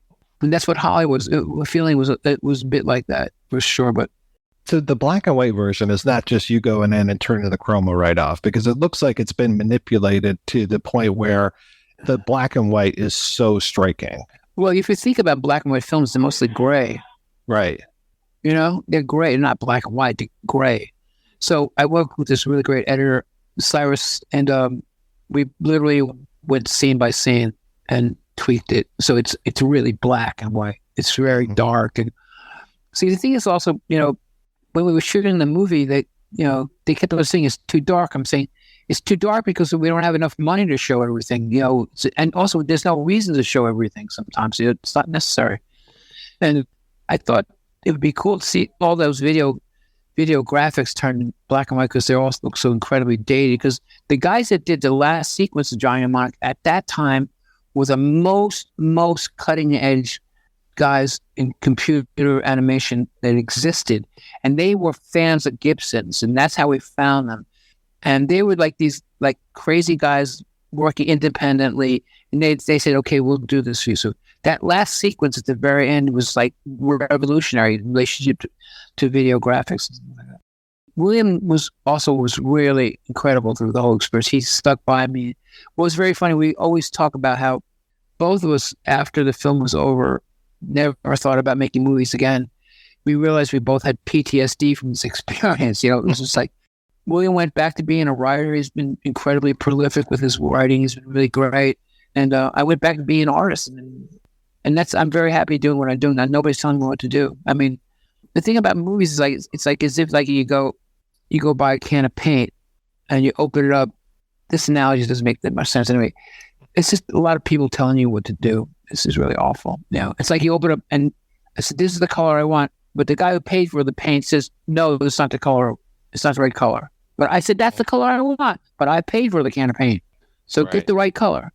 So what was interesting is that a year or so after, a couple of years after Johnny Mnemonic, Keanu comes to visit me. He says, so I've stayed very close to Keanu. We're really good friends. And I want to show you this film that I'm working on now. He brought a bunch of like video cassettes, remember those old videos. He came over, he had a couple of beers, we sat down, and we slammed him into the machine, and he's playing me the fucking Matrix before with the effects on it and stuff like that. He said, "I just wanted you to see this before it comes out." So what was really smart about the Matrix, they shot it in Australia. So this is before you could send files over the internet. So they were in Australia. So by the time that the dailies got back to LA, they were like 2 days in. So when the film studio could bitch, they couldn't go back that far. My problem was my work was going from Toronto to LA overnight, and they were seeing the shit and they were telling me reshoot stuff. And it was like horrible. I really admired those guys going to Australia to make that movie. When I saw that, it was like, where I see him putting the thing in his head. I mean, there's a lot of Johnny Mnemonic in the Matrix, for sure. Definitely. What was your experience working on things like Arena Brains or Tales from the Crypt? Arena Brains was, again, a thing about learning to make movies. I met this really great art collector. He was a collector. He ran Elektra Records. And he said to me, you know what? If you want to make a movie, I'll give you $100,000. But you have to make a video for me of this band called World Saxophone Quartet. I said, sure, whatever you want. World Saxophone Quartet are this super group of jazz players. These 4 African Americans, extraordinary. Julius Hempel. There's amazing players. And I went to see them and asked them about doing it, and they said, no way. We don't want to do video. But it turned out I made a video that was so great that they loved it and they wanted me to do more videos for them. But the video for them is really great. It had Bill T. Jones in it, and it's kind of black and white and color. So I got this money from this guy at Elektra Records, and he said, but I want you to finish it in time so it can get into the New York Film Festival. Give me the money, give me time. Now I have time. I have to get it done by a certain amount of time. How do you know it's going to get new from the... He says, I trust you. You're going to make something really great. I have no script. I have nothing. I don't. It's not enough money to do the feature I wanted to do. I got in touch with all my friends that were writers, and I said, "Could you write me scenes, and I'll connect them somehow?" So Richard Price wrote a scene, Emily Prager wrote a scene, E. Max Fry wrote a scene, and who else wrote a scene? I wrote a scene. Anyway, and it was connected with Michael Stipe being this guy who's like a guy who kind of wanders through the film somehow, one way or another. So, and it did get into the New York Film Festival, which is kind of great. It opened with Barfly. That was a really interesting experience. It was a really crash course. I met Joel Silver, another art collector, who said, well, you want to make movies? Well, why don't you do one of these Tales from the Crypt? And I said, okay, I'll do it. And I moved out to LA, and that's where I met my first wife, Barbara Sklar, in LA. Yeah, that was an interesting experience with Joel. It was really fun because Tales from the Crypt had two camera crews, and the camera crew, I got the guy who was a young guy, DP, and I said, I would say things and what I want the scene to be like Citizen Kane. And then he says, I've never seen Citizen Kane. I said, what do you mean? He says, I'm waiting for it to be colorized. I was like, what the fuck? So anyway, but there are all these kind of weird obstacles that happen. Like, for instance, going to Toronto, you have to shoot the film in Canada, you have to get the Canadian tax break at that time, you have to have a certain amount of key people be Canadian. Fortunately, Keanu was Canadian, which is really great. The guy that wanted to shoot my movie was Michael Chapman, who did Raging Bull, because he knew my art. And I said, this is great. I'm going to have the greatest cinematographer. No, you can't have Michael Chapman. He's not Canadian. You have to have a Canadian DP. So I go from a potential work pool, a country of 200, 300, at that time it was like maybe 275 million people, to a country with 20 million people. So all of a sudden, like scrounging to find a Canadian DP. I found one he actually was pretty good. He had done this movie called Black Robe, and he's interested in doing it, but apparently he's been working too much, and his wife doesn't want him wants him to take some time off, so he can't do it. We keep on scrounging.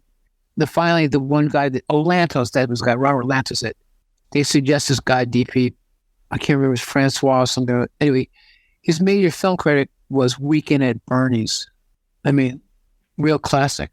But the thing about him, he was French, so he knew who Godard was. And we had a common language, which was kind of great. It was really good. But he was also, I think he had some drug issues at the time, and he was sometimes, MIA. The camera operator I had was was not willing to do a lot of things I would wanted to do. Like when we were shooting, when we take a lunch break, when he'd come back, I would turn the camera, I'd put it on Dutch and I'd call action before he had a chance to fix it, things like that. It was pretty weird experience for sure. You talked a little bit about the role for Barbara Sokovia. What was that originally supposed to be like? It was a pretty big role. There were some amazing scenes between her and Keanu. So amazing. Oh, wow. The only one that kind of ended was the stuff at the very end. So we shoot the film, and Ron Sanders agrees to edit the film. And Ron Sanders is Cronenberg's editor. And he knows everything I'm talking about. He's very cool. He's had lots of experience. He's edited great movies. He's made great movies. And we make all the cuts we make, they just trash it. And they eventually take the film away and take it to Hollywood. First, they send up a script editor out, a guy that worked for Cameron, Michael Duffy, and he starts butchering the shit out of the film. And then they want to take it to L.A., and my producer, this guy Don Carmody, fights to keep it in Toronto. And somehow we come up with some compromise, which was torture. But editing it was really horrible experience. But that's why I didn't want to go back and do a director's cut, because I thought about all the great stuff that's like, there's a scene where Kateshi, when he thinks about, he's sitting in his daughter's bedroom and he's surrounded by like hundreds of stuffed animals, and it's a dolly zoom shot that starts on him.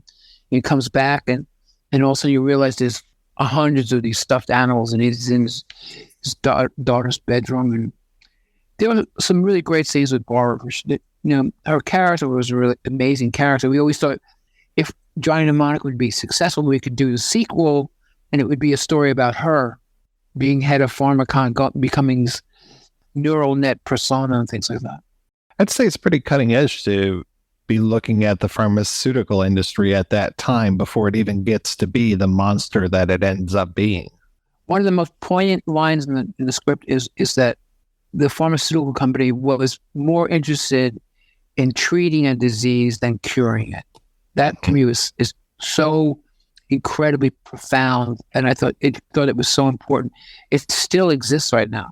Treating a disease is far more profitable than curing it, for sure. Yeah, and like the whole idea of the plague. Well, we just went through a plague. It's like, yeah. There you go. You mentioned them adding extra roles. I mean, what were some of those roles that weren't there before, other than Street Preacher? Takeshi's character was not quite that, wasn't quite as big as it was in the original script. But the Street Preacher and that, those two are the big ones for sure.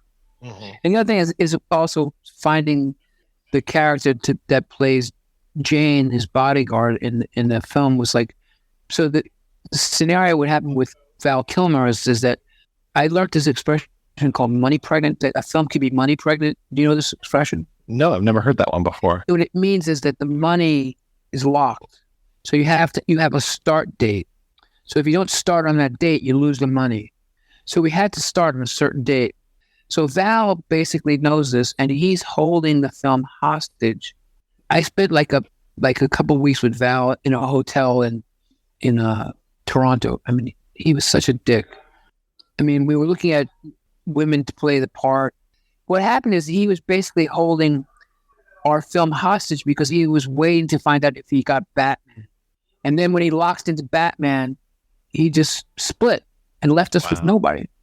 And ironically, is that the two guys that signed my DGA, the joint DGA, was Martin Scorsese, and the other one was Joel Schumacher. And Joel Schumacher calls me up saying, he's about to direct the Batman. He says, tell me about Val. I said, you're in for a special treat.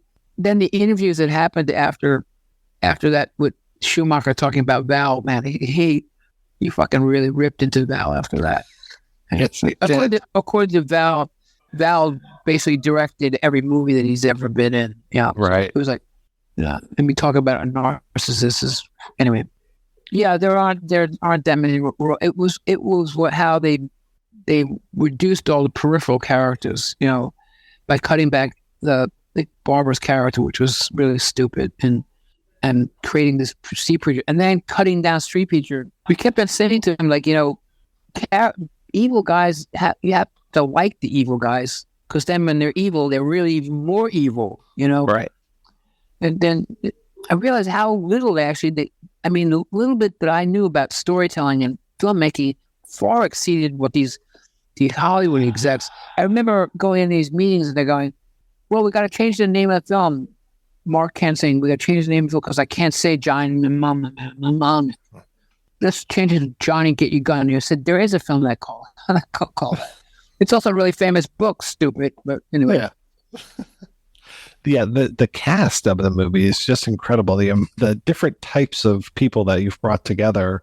I mean, seeing Ice-T and Henry Rollins in the same film. They were great. I really enjoyed it. Again, Henry is still a friend, and I thought he was really great in that film. When he does that whole speech, "What's killing her?" Everything is. I think he was really good. He was good.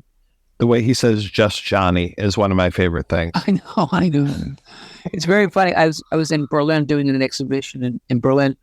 This friend of mine had told me about this artist named Trevor Paglen. So Trevor does all this kind of like covert stuff, spy stuff, and NSA and all this stuff. And he says he had these friends in Berlin that are called black hackers. They're like the dark net. There are these heavy duty computer guys, that they can do anything on the computer, steal your money, whatever. Anyway, they show up on my show. They looked pretty intense to begin with, but they started doing lines from Giant Mnemonic. I need a computer. They were like, it was like, I realized this movie was so important. And I remember they're saying to me, like, if I have any problems with my computer or my bank or anything like that, just let them know, they'll fix it. They were they're very cool people. They were very cool. But I realized Johnny had a life of, so what happened is when the release date of the film was supposed to be like in February or something like that, kind of like a dead zone where nobody, wasn't competing against anything. And when they took it out to LA and they started fucking with it, TriStar's summer film at that time was supposed to be a film called Mary Riley, which was like at that time, our movie at this point was like maybe 20. It had become like, all I wanted was $2 million. I got $25 million. Their like $120 million film called Mary Riley was apparently in total chaos, and they could release it as a summer film.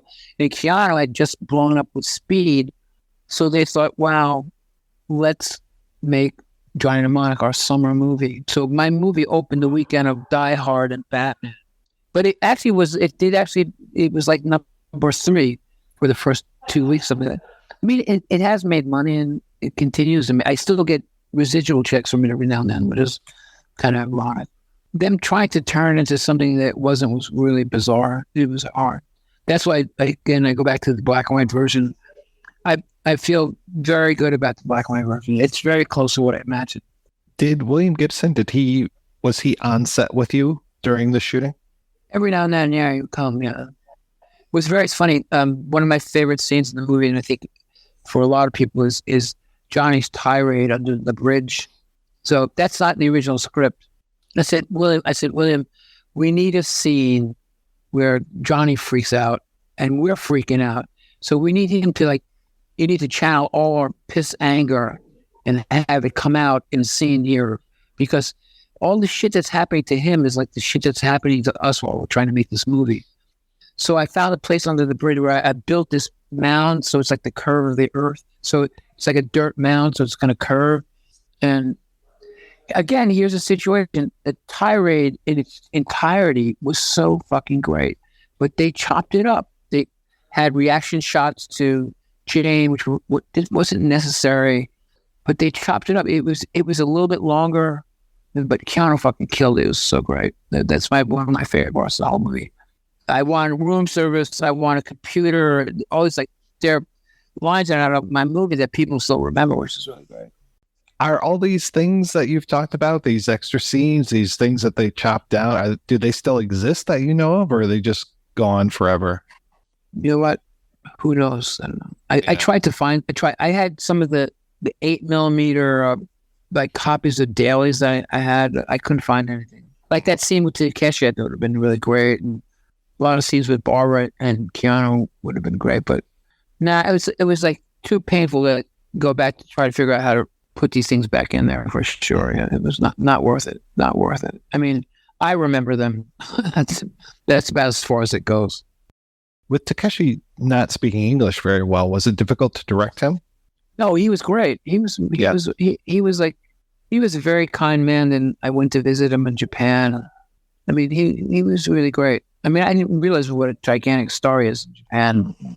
He's huge, and I love his films. He did tell us some really great stories while he was working. He told us how his father was actually in the Yakuza, and people, when he died, people came, they wanted to get his tattoos to put in a museum. His mother wouldn't let them because when his father died, his mother was washing the body, discovered his father had another woman's name tattooed in his armpit, which apparently is a really painful place to get. So these like little stories they told me were really great. And then when I visited him in Japan, he gave me this really beautiful ceramic piece of pottery. And as I'm going to the airport, one of his assistants called me and said, "Don't say what you have." I said, "What do you mean?" "Because the piece of pottery is made by a national treasure. It's not allowed to leave Japan." Oh, jeez. So I have it in my house. So I have a ceramic pot by a national treasure in Japan. So you just turned your back completely. Did you ever make another music video or anything else after this? I made a short film with a German film playwright that was a friend of my wife's who I liked very much. His name is Klaus Pohl. It was for German television. It was for Heinrich Heine's birthday. So it's kind of like he wrote the script. And the problem is that he was a bit of an alcoholic, and he's a really great playwright, but we had some hard times. The script wasn't finished in time. He was a brilliant man, but it had its own problems, for sure. Nobody told him what to do, which was okay. But at the same time, I had no script. Day would come for shooting, and there was no script. What am I supposed to do today? So actually, Cindy's in it. Barbara's in it. It's actually a nice little film. But that was the last thing I did, really. Now what I'm making these like little short art films, which is like great. And I'm very happy. I'm paying for them myself. Nobody tells me what to do.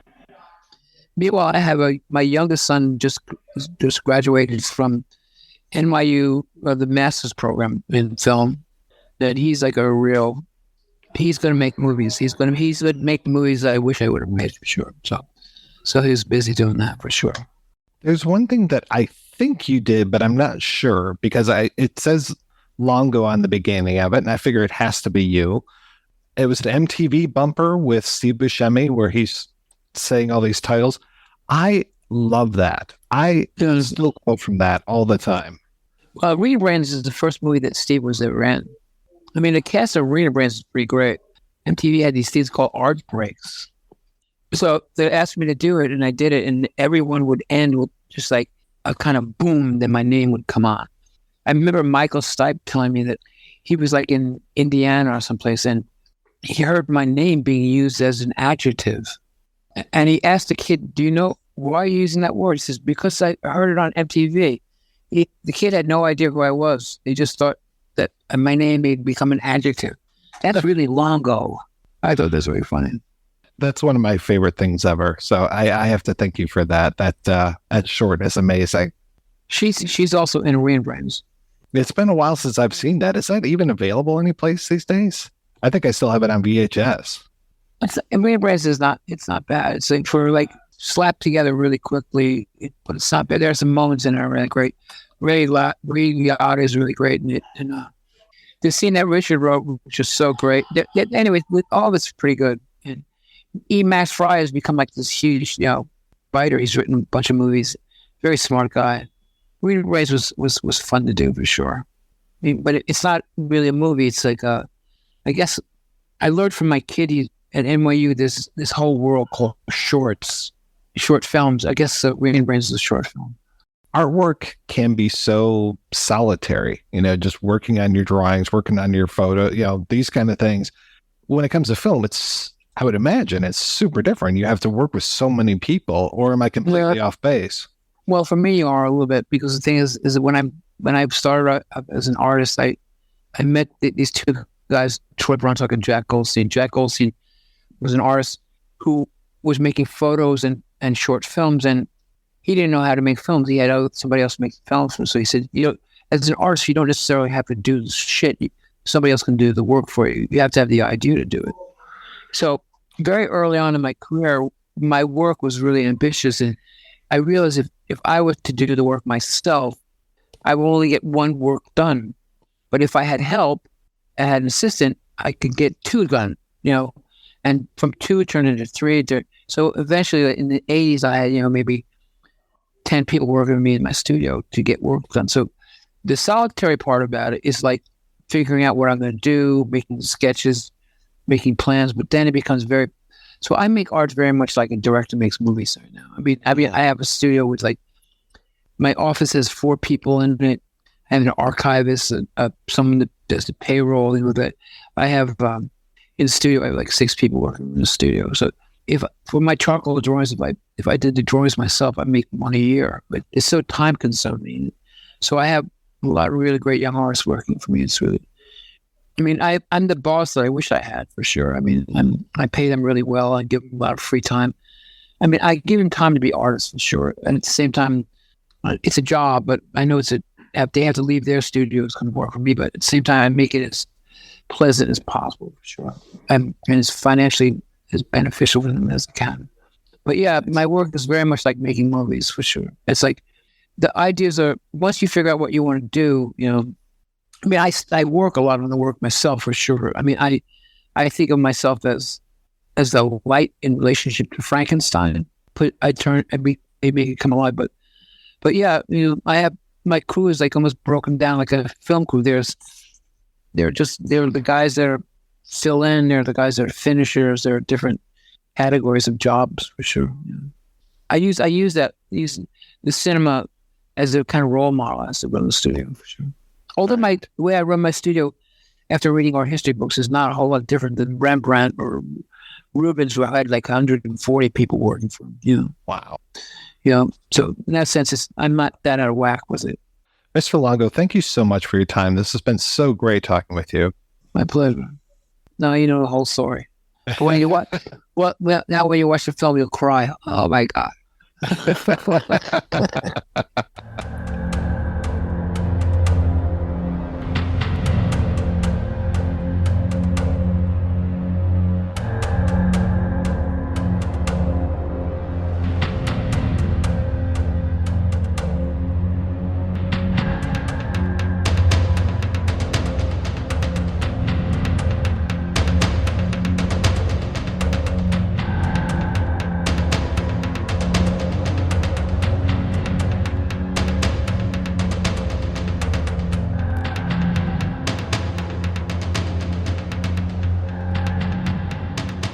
All right, we're back and we're talking about Johnny Mnemonic, and we've talked a little bit about some of the other versions that are out there, the extended version, theatrical version, black and white version. And I will recommend again, folks, there's a great site out there called movie-censorship.com, and they go through all of the beats of the theatrical versus the extended version, which is great. And they have screen grabs out there. They really do a good job with that. Don't know if they'll compare the black and white version to the theatrical version, but last night I felt like such a loser. I had the extended version of the TV. I had the black and white version on my laptop, and I would sync them up and let them play out. And then occasionally I would see, oh, no, that's different, or, oh, this is different. And with the black and white version, of course, the credits are different because of the way that they're doing on-screen credits on the old theatrical version, which is very odd. It feels like the credit sequence goes on for the longest time, and they hold all the credits until the end of black and white one, which I think is a lot better. But yeah, the black and white one really just does a good job. I never would have thought that they don't just turn down the chroma, they regraded everything. And I've seen like the black and chrome version, I think it's called, of the last Mad Max movie, that black and white version of Logan that's available on the Blu-ray. But I have to say, this is probably one of the most effective versions of seeing a movie in black and white that originally wasn't that way. Yeah, pardon the pun, but it does color everything. I listened to the interview with Robert Longo, And I was struck by, he mentioned as a kid looking at, Life magazine, all these magazines where he'd see things in color, and that seemed fine. He liked color, but the kind of things of pictures of the Vietnam War or like more hardcore reality was black and white always. So it's like to him, like black and white meant authenticity, which is kind of fascinating. So seeing that through that lens, like to me, watching the black and white version was like, wow, this feels so more real and more like no gloss, no, I'm not being lied to. This is like, okay, this is happening. Almost like a documentary, which is kind of a fascinating way to watch this movie because it can be really campy and goofy at times, but damn, if I was like impressed by every frame of it. Yeah. Like, I still feel like ideally it would have been something that was more tonally like Blade Runner, where it was more, I don't know, just it had more of like a color identity. Like the black and white almost seemed like it was an easy way out, that it like, I'm interested in like how neo-noir uses color, right? And if you look at a movie like Chinatown, how it uses color, to still convey the noirness, but it's doing it with certain tones. And so I kind of feel like I would have wanted to have something more like that, where it just would have felt more sophisticated to me. It's kind of like if you go back to another podcast that I did with you, like The Conformist, right? I mean, the way that they use color in The Conformist to represent the different locations, the different states of mind. I mean, there's so much potential there. And by just kind of going to, just sort of wiping it of color, it just feels a little bit like the easy way out. That said, if I had to choose between the two extremes, right? The 1995 version, which, we kind of said cheesy dated quality, and then the black and white. Yes, obviously I like the black and white better, but I still feel like it would have been nice. I mean, even if it's just like, taking the colors and then just doing something with them tonally to make them, I don't know. I would have liked the color, but maybe like a little bit more desaturated. I mean, that just would have been more interesting for me personally. No, I totally hear that. In fact, I love that you said about neo-noir. To me, like, noir is like choosing limitations. Chinatown is a great example. It's a lot of like browns because it's about a drought. It's about, lack of water. It's just a very conscious choice. It's kind of wonderful. And my favorite neo-noirs do that. The kind of like, a favorite of mine of the early 70s is Hickey and Boggs. Unbaked LA, but it's a horrible sun-baked LA. You don't want to live there because it's such a weird, dry place.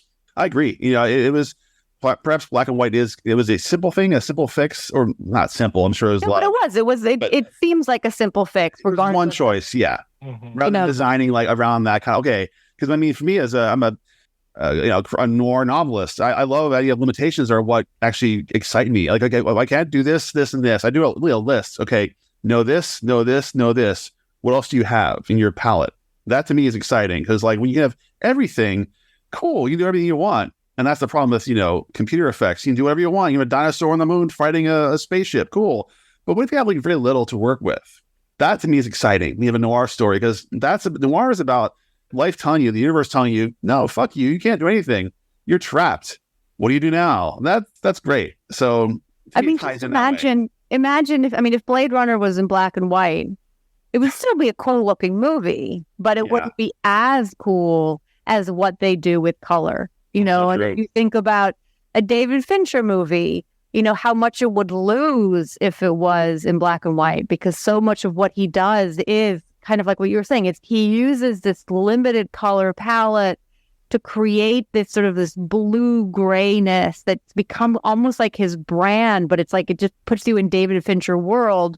Whereas with black and white, it's like, oh, I get it. It's supposed to be noir, blah, blah, blah. So anyway, that was a very long-winded answer to your question, but it's like, yes, I appreciate the black and white. It definitely looks better than the original, but I still would have loved to see it in color, but maybe with some desaturation, but I just feel like there's more that could have happened that would have been interesting than, yes, maybe it took them a lot of time to get the right black and white, but it felt like they just pushed a button.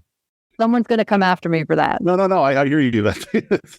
You mentioned earlier the whole idea of this taking place in Newark, and that we start in Beijing and then we're in Newark, and there is no transition between the two locations. I mean, I'm kind of used to the idea of talking about Blade Runner that we get these megalopolises, right, that start over on the West Coast, or maybe we get one on the East Coast. You know, it goes from Boston all the way down to Atlanta or something. It just takes up the entire area, the whole entire Eastern Seaboard. Great. But the movie's defeated a little bit for me because this basically is a story that is being told in one night. You know, we have the information being loaded at one point. He wakes up at the beginning of the movie. He does fall asleep at one point during the movie, and he's very upset. You let me sleep. But really, this whole movie is supposed to take place over one night, and I think it kind of is defeated because of that transition. And we're suddenly like, boom, we're in Newark. And I'm like, well, what happened in between? And I don't need to see everything. I don't need to see him going to whatever and buying a ticket and then going here. And we do get to see him, you know, with the passport and everything coming into the country. But I'm very curious, how do you get there? What's the modes of transportation at this time? I actually didn't realize at first when I was watching it that it was supposed to take place over 24 hours. Right. Like it felt longer to me. And again, not to like, you know, beat a dead horse, but I feel like with black and white, you don't get as much of a sense of passing time because it's not as obvious that it's morning, that it's afternoon, nighttime, whatever. And again, maybe that's just because of how it was filmed, but I don't know, like to go back to The Conformist, I was just thinking about this scene on the train, you know, where they're going from Italy to Paris and you get the sense of the passing of time. And I feel like that's missing from this movie, which is why I felt, I wasn't really thinking about time, and I just kind of assumed that it was a couple days. Right. It's always night. You're right, because it's a one long night, but it can't. All that action can't possibly fit in one night, right? I mean, he has at least 2 naps. He's like knocked out the surgeon's table, going to cut his head off, and later in the tunnel he sleeps again. Isn't there a third instance where he falls asleep again? He's knocked out. There's like a lot of the classic noir trope, being knocked out when it was time, but. Yeah, it was the longest night ever. There's a lot going on. Well, because even at the very end, when they're there after they've let the secret out and they're looking at the world is on fire, there's no hint of a sunrise. You know, no, that's what we should have. Is like the long night has passed. We are about to move into a new era, and we don't get that. We don't get that last bit of Griffin Dunn showing back up at work and walking into the office. You know, you don't get that last bit of, I'm trying to remember, there was just another one that we were watching where you had a little bit of sunlight at the beginning, a little bit of sunlight at the end, and the rest is all one crazy night type of thing. This is, it's one crazy night, but it does feel like it's 3 crazy nights just all stitched together, or that the world is so fucked up that there is no sunlight. But are we to know that? I mean, this isn't Highlander 2. We don't get the whole explanation of the sky being scorched or something like in The Matrix. But also, what about the time flying from Asia to New York? Like, how is it? How does, I mean, that doesn't make any sense that it would be one night. That's the thing. Yeah. Like, if we knew a little bit of that transportation, does it do like Total Recall, the remake, where you fly through the earth and show up on the other side?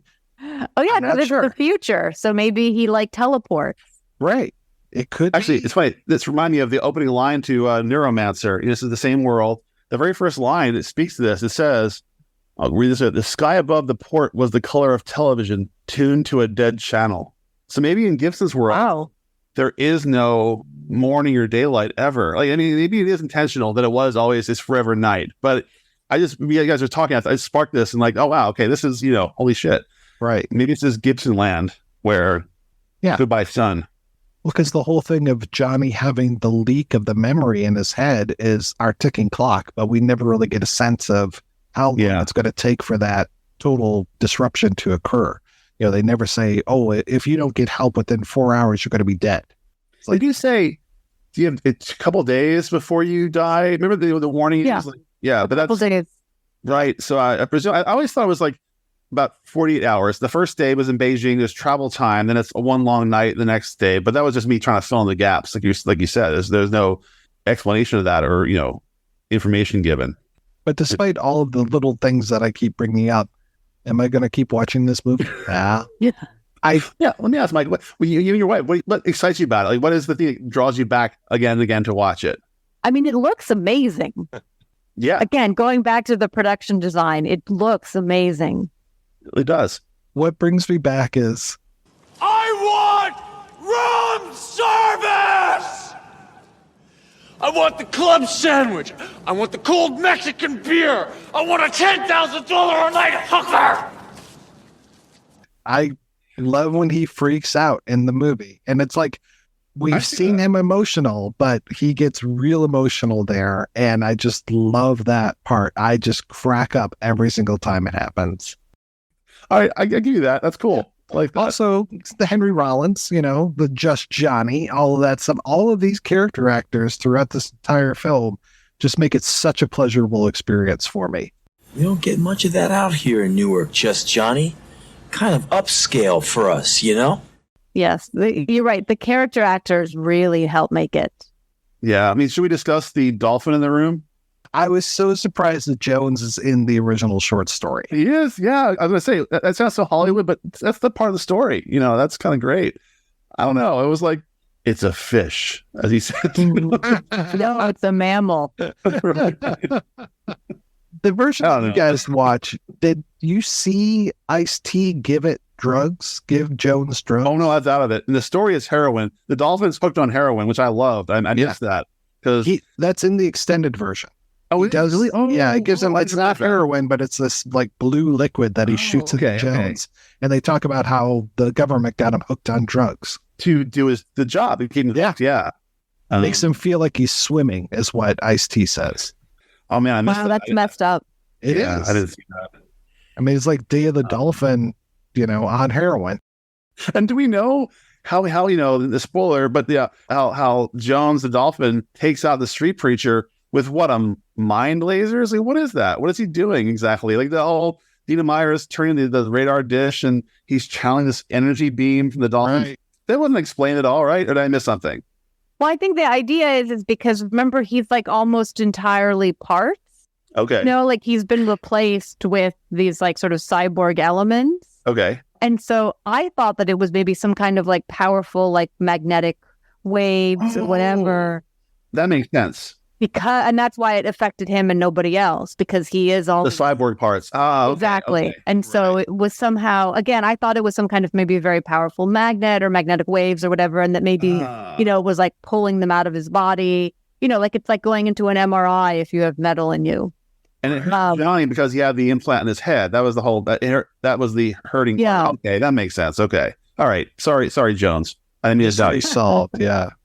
I love how Jones and Johnny team up in the story, and that Jones, it's hilarious because they describe these machines that can go in and extract information as squids, which is what they call the creatures that the Matrix uses to hunt down people. Yeah, squiddies or squids, they call them. Yeah. But here, these squids will go in and extract information that has otherwise been overwritten, and basically they are using all of that to learn about and eventually blackmail all the companies and all the people that ever used Johnny as a courier before. So that whole thing, Ali, that you're talking about, as far as he has no access to that memory, Jones is the one that can go in there and just start pulling out all this data, which is hilarious.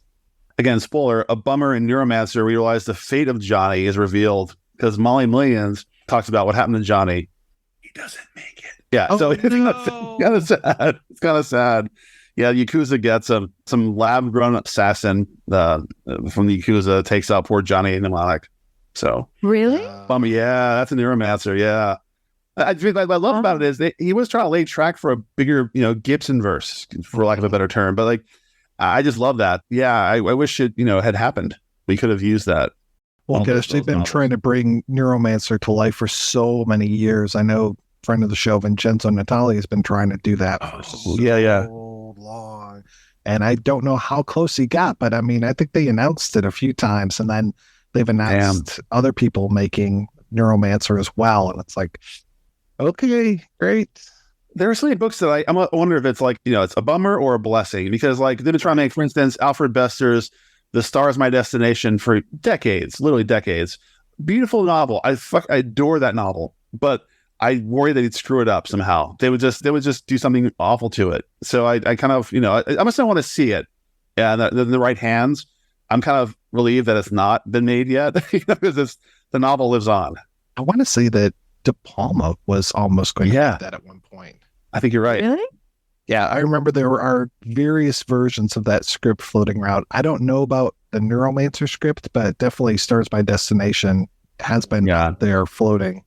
It's been a passion project for many creators over the years. Many directors have tried it or tried to get it going.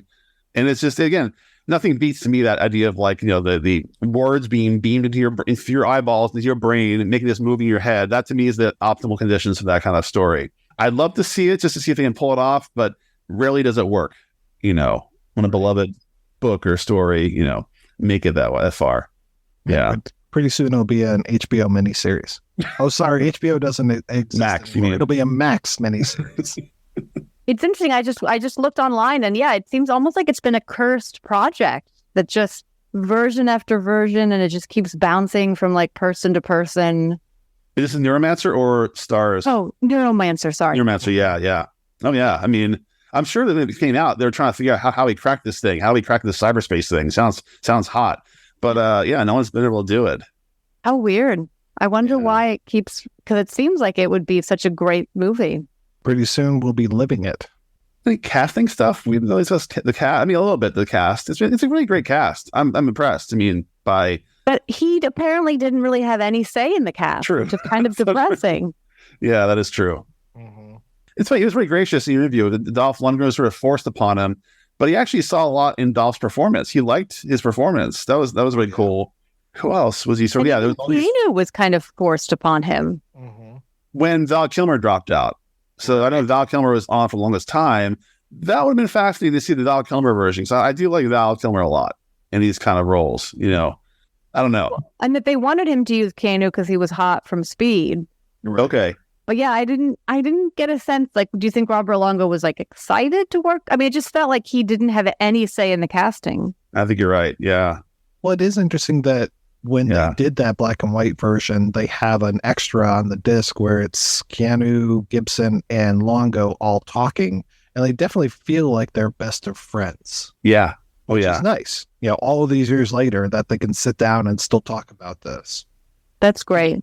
And Keanu's obviously still a fan of the movie. He loved it. He really is happy with how it turned out, which is nice to hear.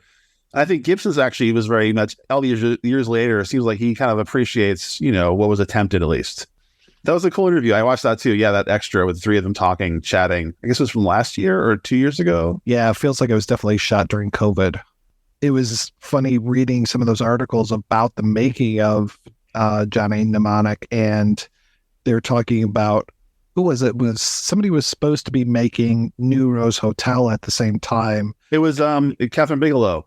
That's right. Yeah, which is funny because she ended up making Strange Days. Strange Days, yeah. And then it ended up going over to Abel Ferrara. They kind of knew at the time while they were writing it, oh no, it's moving to Ferrara, but we're not sure.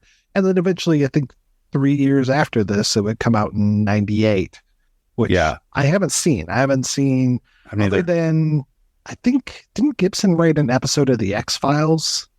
I think so. I think so. And I think that's the only other thing of his that I've seen.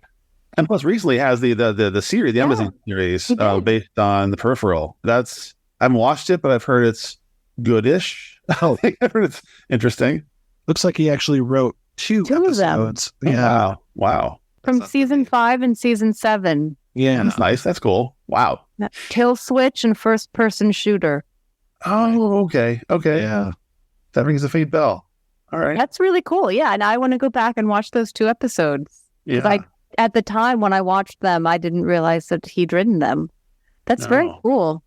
And I like that he wrote the screenplay. I mean, again, we don't know what the original unedited version would have looked like, but I like that he, because sometimes they just buy the rights and then, the original author has nothing to do with it. So I like that he was involved. The one person we really haven't talked about is Dina Meyer. Oh, yeah.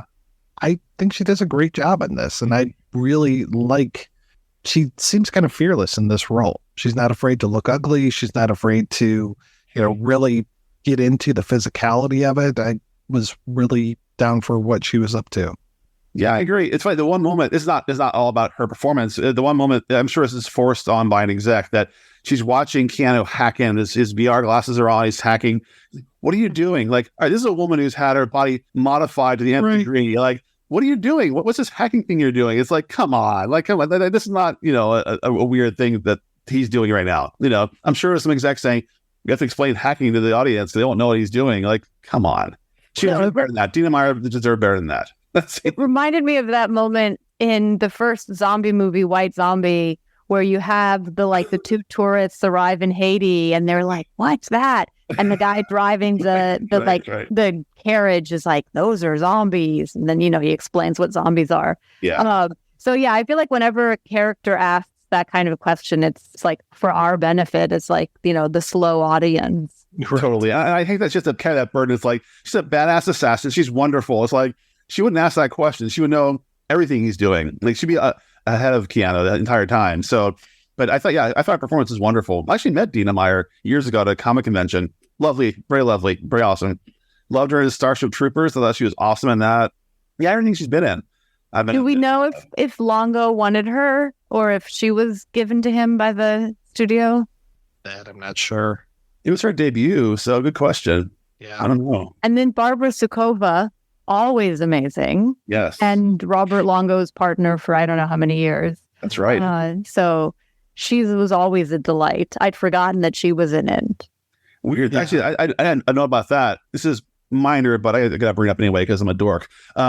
RoboCop, the TV series, had a similar character, the Ghost in the Machine. Have you ever seen the RoboCop TV series where this former employee was killed and her consciousness uploaded into the OCP computers, and she would appear every so often to advise Murphy on police work and such. And I thought they ripped off from that, or was this floating around before that? I mean, it was kind of a weird thing. Like, okay, interesting Ghost in the Machine thing. I thought it was fascinating. And at the end, the big reveal, right, is that that's Johnny's mom, right? Am I misunderstanding that? Yeah, oh. I mean, okay. At least in the footage that we see, that's implied, or at least, right? Right. That's her. I never. They have to make more of. Wow. Well, you see the video where he has his or the scene, where he has his childhood memory, and it's Barbara Sukova. Yeah. But I didn't know if that was, the system or the Matrix. Right. Exactly. Playing tricks on him and, putting her in it kind of like, she'd been put in these other videos. So it was was she AI'd into his childhood memory? Yeah. Or was she actually his mother, which seems a little too cutesy? That's my question. What is it? Yeah, exactly. One or the other is actually, and if she was his actual mother, how did he fall into this lifestyle of being a human flash drive? How did that happen? That's a whole untold, did you just know that, Mike? Did you notice that? I never noticed that was her in his memory. So that's what I thought it was. I thought it was that she was AI'd in. Wow. Okay, maybe that's what it is. To show how his memories had been manipulated, and that he'd been I mean, I think one of the things that was kind of cool was the way that these characters would sort of just show up on these video screens. Yeah. That it was almost as I feel like this is a trope in numerous horror movies, right? Where it's the evil spirit can use any screen as a device to enter, any screen becomes a portal. And so I just kind of assumed that that's how she was beaming herself into his memories. Ice-T pops up to say, free your mind, rock my mind.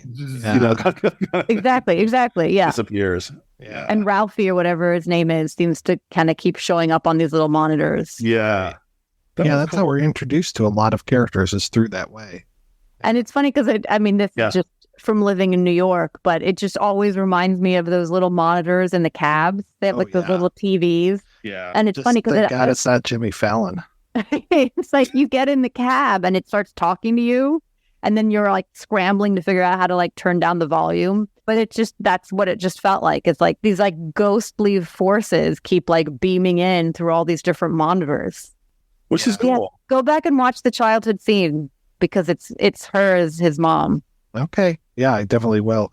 Well, I always felt that her role was a little thankless because most of the time she just shows up and goes, Takahashi, shame on you. Right. What are you doing? Don't you realize? Yeah. It's okay. Yeah. But maybe her role was larger.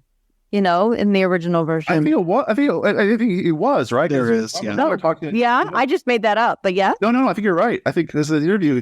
there was a lot more to that role that was cut out. Right, Mike? Yeah. I mean, you talked to Robert about this. Yeah, and there's definitely extra stuff in that longer version too. I really recommend that longer version. It does clear up some things and has some good bits to it too. It's like we get more of Takahashi, and his Shinji shows up more times, and he shows up at one point with two of the white guys that are on his team. And we see earlier that Takahashi has all of these Yakuza tattoos. And at one point, he's like, hey, Shinji, you screwed up not once, but twice. And he murders the two white guys. And then he cuts the buttons off of their shirts. And he opens up one of the guy's shirts and he's like, what's that? And Shinji's like, oh, tattoos. And he goes, misspelled. I'm like, oh, that's nice that these guys are fake Yakuza with misspelled tattoos. That's pretty great. That's nice. Yeah. Yeah. But seems very on brand. It is.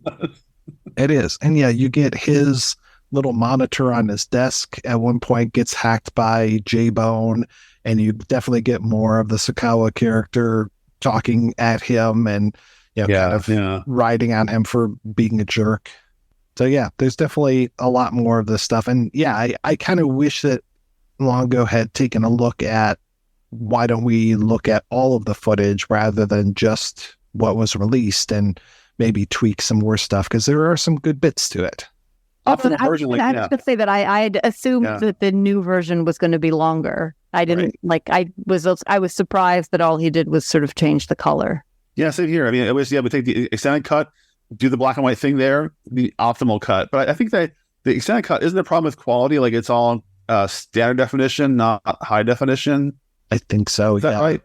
Maybe it's not possible. And there is a fourth version out there that I just want to talk about for sake of completeness. There was a fan editor who took the entire movie and cut it down to about 25 minutes and it made it feel like a TV show that was just kind of this like mnemonic on a case kind of thing. It's not very effective. I'm not a fan, but had I never seen Johnny Mnemonic before, maybe I would have been okay with that. But yeah, I would have shared it with you guys, but it was a huge file to download, and I didn't want to burden your servers with that, because it was like, I don't know how many gig, and I'm like, this is 30 minutes long. This should not be this long. Is it coherent? Did you follow it? Or is it? It's pretty choppy. Yeah. I mean, it's kind of like people have taken Planet of the Apes and tried to cut it down into a Twilight Zone episode. It's like, this doesn't really work. And sometimes they'll take a Star Trek movie and cut it down to episode length, and then they might even add like old sound effects and things. And it's kind of like one of those where you're like, maybe that was a good idea, but you didn't really execute it that well. We've been talking about how we want the movie to be longer. Right. Exactly. How it is already too choppy. Like, don't take more out of it. Yeah, exactly. You guys see the version of the Langoliers that was sort of re-edited and chopped down? I was like, the miniseries, the Stephen King's miniseries, The Langoliers, was chopped down to an hour basically, and it was black and white, and it was also weird cutting effects. Like, they actually animated kind of weird parts of it. It was in like theaters for a second last year. It was fascinating, but like it flew by too fast. It was like almost like you don't really have that lived-in experience of a proper length movie. It was I'm wondering if it was the same thing. It just felt it flew by in a blur. Right. Well, speaking of black and white, The Mist was the other one where I think Darabont wanted to do that in black and white and ended up doing it in color. And I think they released a black and white version, which for me kind of goes back to the old monster movies again. It definitely feels more like almost like a Universal monster movie rather than it was. Yeah, that makes sense. Well, let's go ahead and we're going to take another break, and we're going to play a preview for next week's show. Would you fasten your seatbelt, please? We're about to land. And keep it fastened. For you are about to be jolted into a new realm of suspenseful terror. Who are you? What do you want? Your destination, a house on a lonely stretch of beach in France. Time, the night of the following day. Oh, please let me go.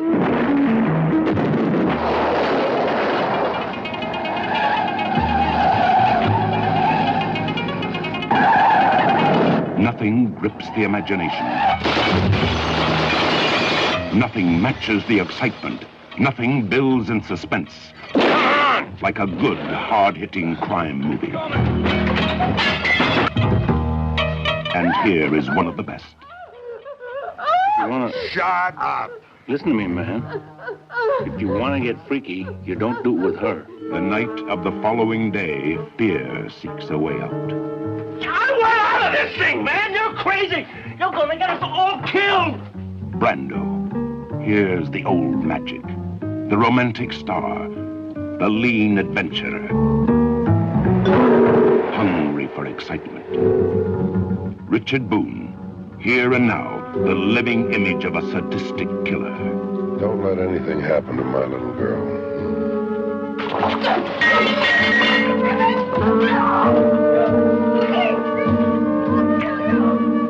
The night of the following day, love seeks a way out, and a kidnapped girl sees no way out.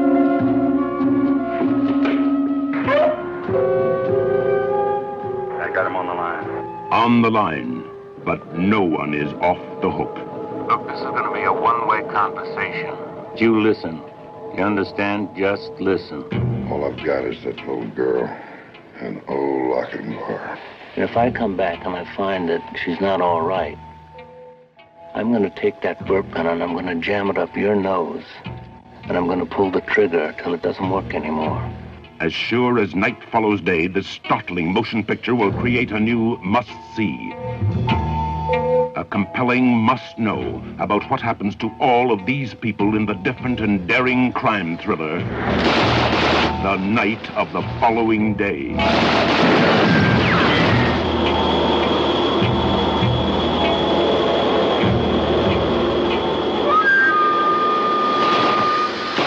That's right. We're kicking off a month of requested movies with a look at Night of the Following Day. Until then, I want to thank my co-hosts, Dwayne and Dahlia. So, Dwayne, what is the latest with you, sir?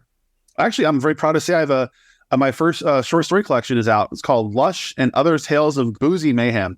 It actually is a Keanu connection. The title story, Lush, was optioned by Chad Stahelski, who directed the John Wick film. So I am 1 degree away from Keanu, kind of. Well, sort of. Anyway, I'm very proud of that. You can buy that. It's online through Cimarron Street Books. And also, the same place, I have a column I've started writing for Bare Bones Magazine called A Field Guide to LA Pulp, where I kind of find a favorite writer and trace their working locations, their drinking locations, and their final resting places sometimes as they told here in Los Angeles. So I'm very proud of that. And Dahlia, how about yourself? The bar's been set really high by Dwayne.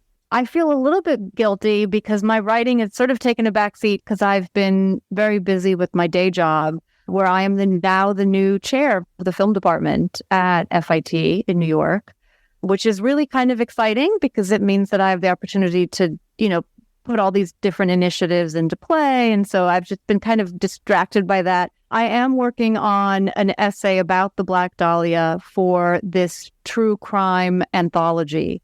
And I'm going to be arguing that her murder and the way that it was covered really sort of launched the true crime phenomenon as we know it. Hopefully that will be written by the time this podcast comes out.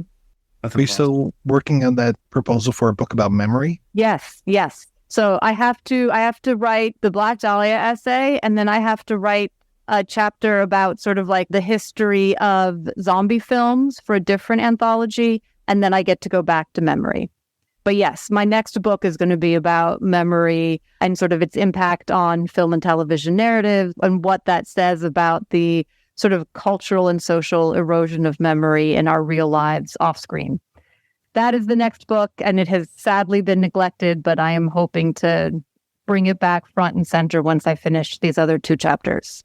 That sounds awesome. I also look forward to the chapter on Johnny Mnemonic. Obviously, a whole chapter about Johnny, so I got to presume, right? Because it's. I mean, it would be. It has to show up in the book on memory because I mean, it plays a part in it, and sort of the relationship of technology to memory, and this idea that and this is true that we don't have to memorize things the way that we used to because of our reliance on technology, and the idea that he literally doesn't have room in his brain for his actual childhood memories because he has data instead is I have to unpack that, but it's fascinating. So maybe there will be a chapter on Johnny Mnemonic. Yeah. And speaking of mnemonic devices, I mean, I don't know how many younger people know some of the mnemonic devices that we know, thinking about like the names of the planets or the colors of the rainbow or any of those kind of things. And it's just, now they just look it up. We don't have to worry about that. And our mnemonic devices have changed over the years too. I mean, I grew up with 9 planets. Kids these days have 8 planets. That's true. Wow. Every good boy does fine. Oh, yeah. Some good boys do fine always. Yeah. Yeah. Roy G. Biv. Yes. Yeah. I mean, mnemonic devices were very important. Yeah. A rat in the house may eat the ice cream. I don't know that one. That's how you spell arithmetic. Well, thank you so much, folks, for being on the show. Thanks to everybody for listening. If you want to hear more of me shooting off my mouth, check out some of the other shows that I work on. They are all available at weirdingwaymedia.com. Thanks especially to our Patreon community. If you want to join the community, visit patreon.com/projection booth. Every donation we get helps the projection booth take over the world.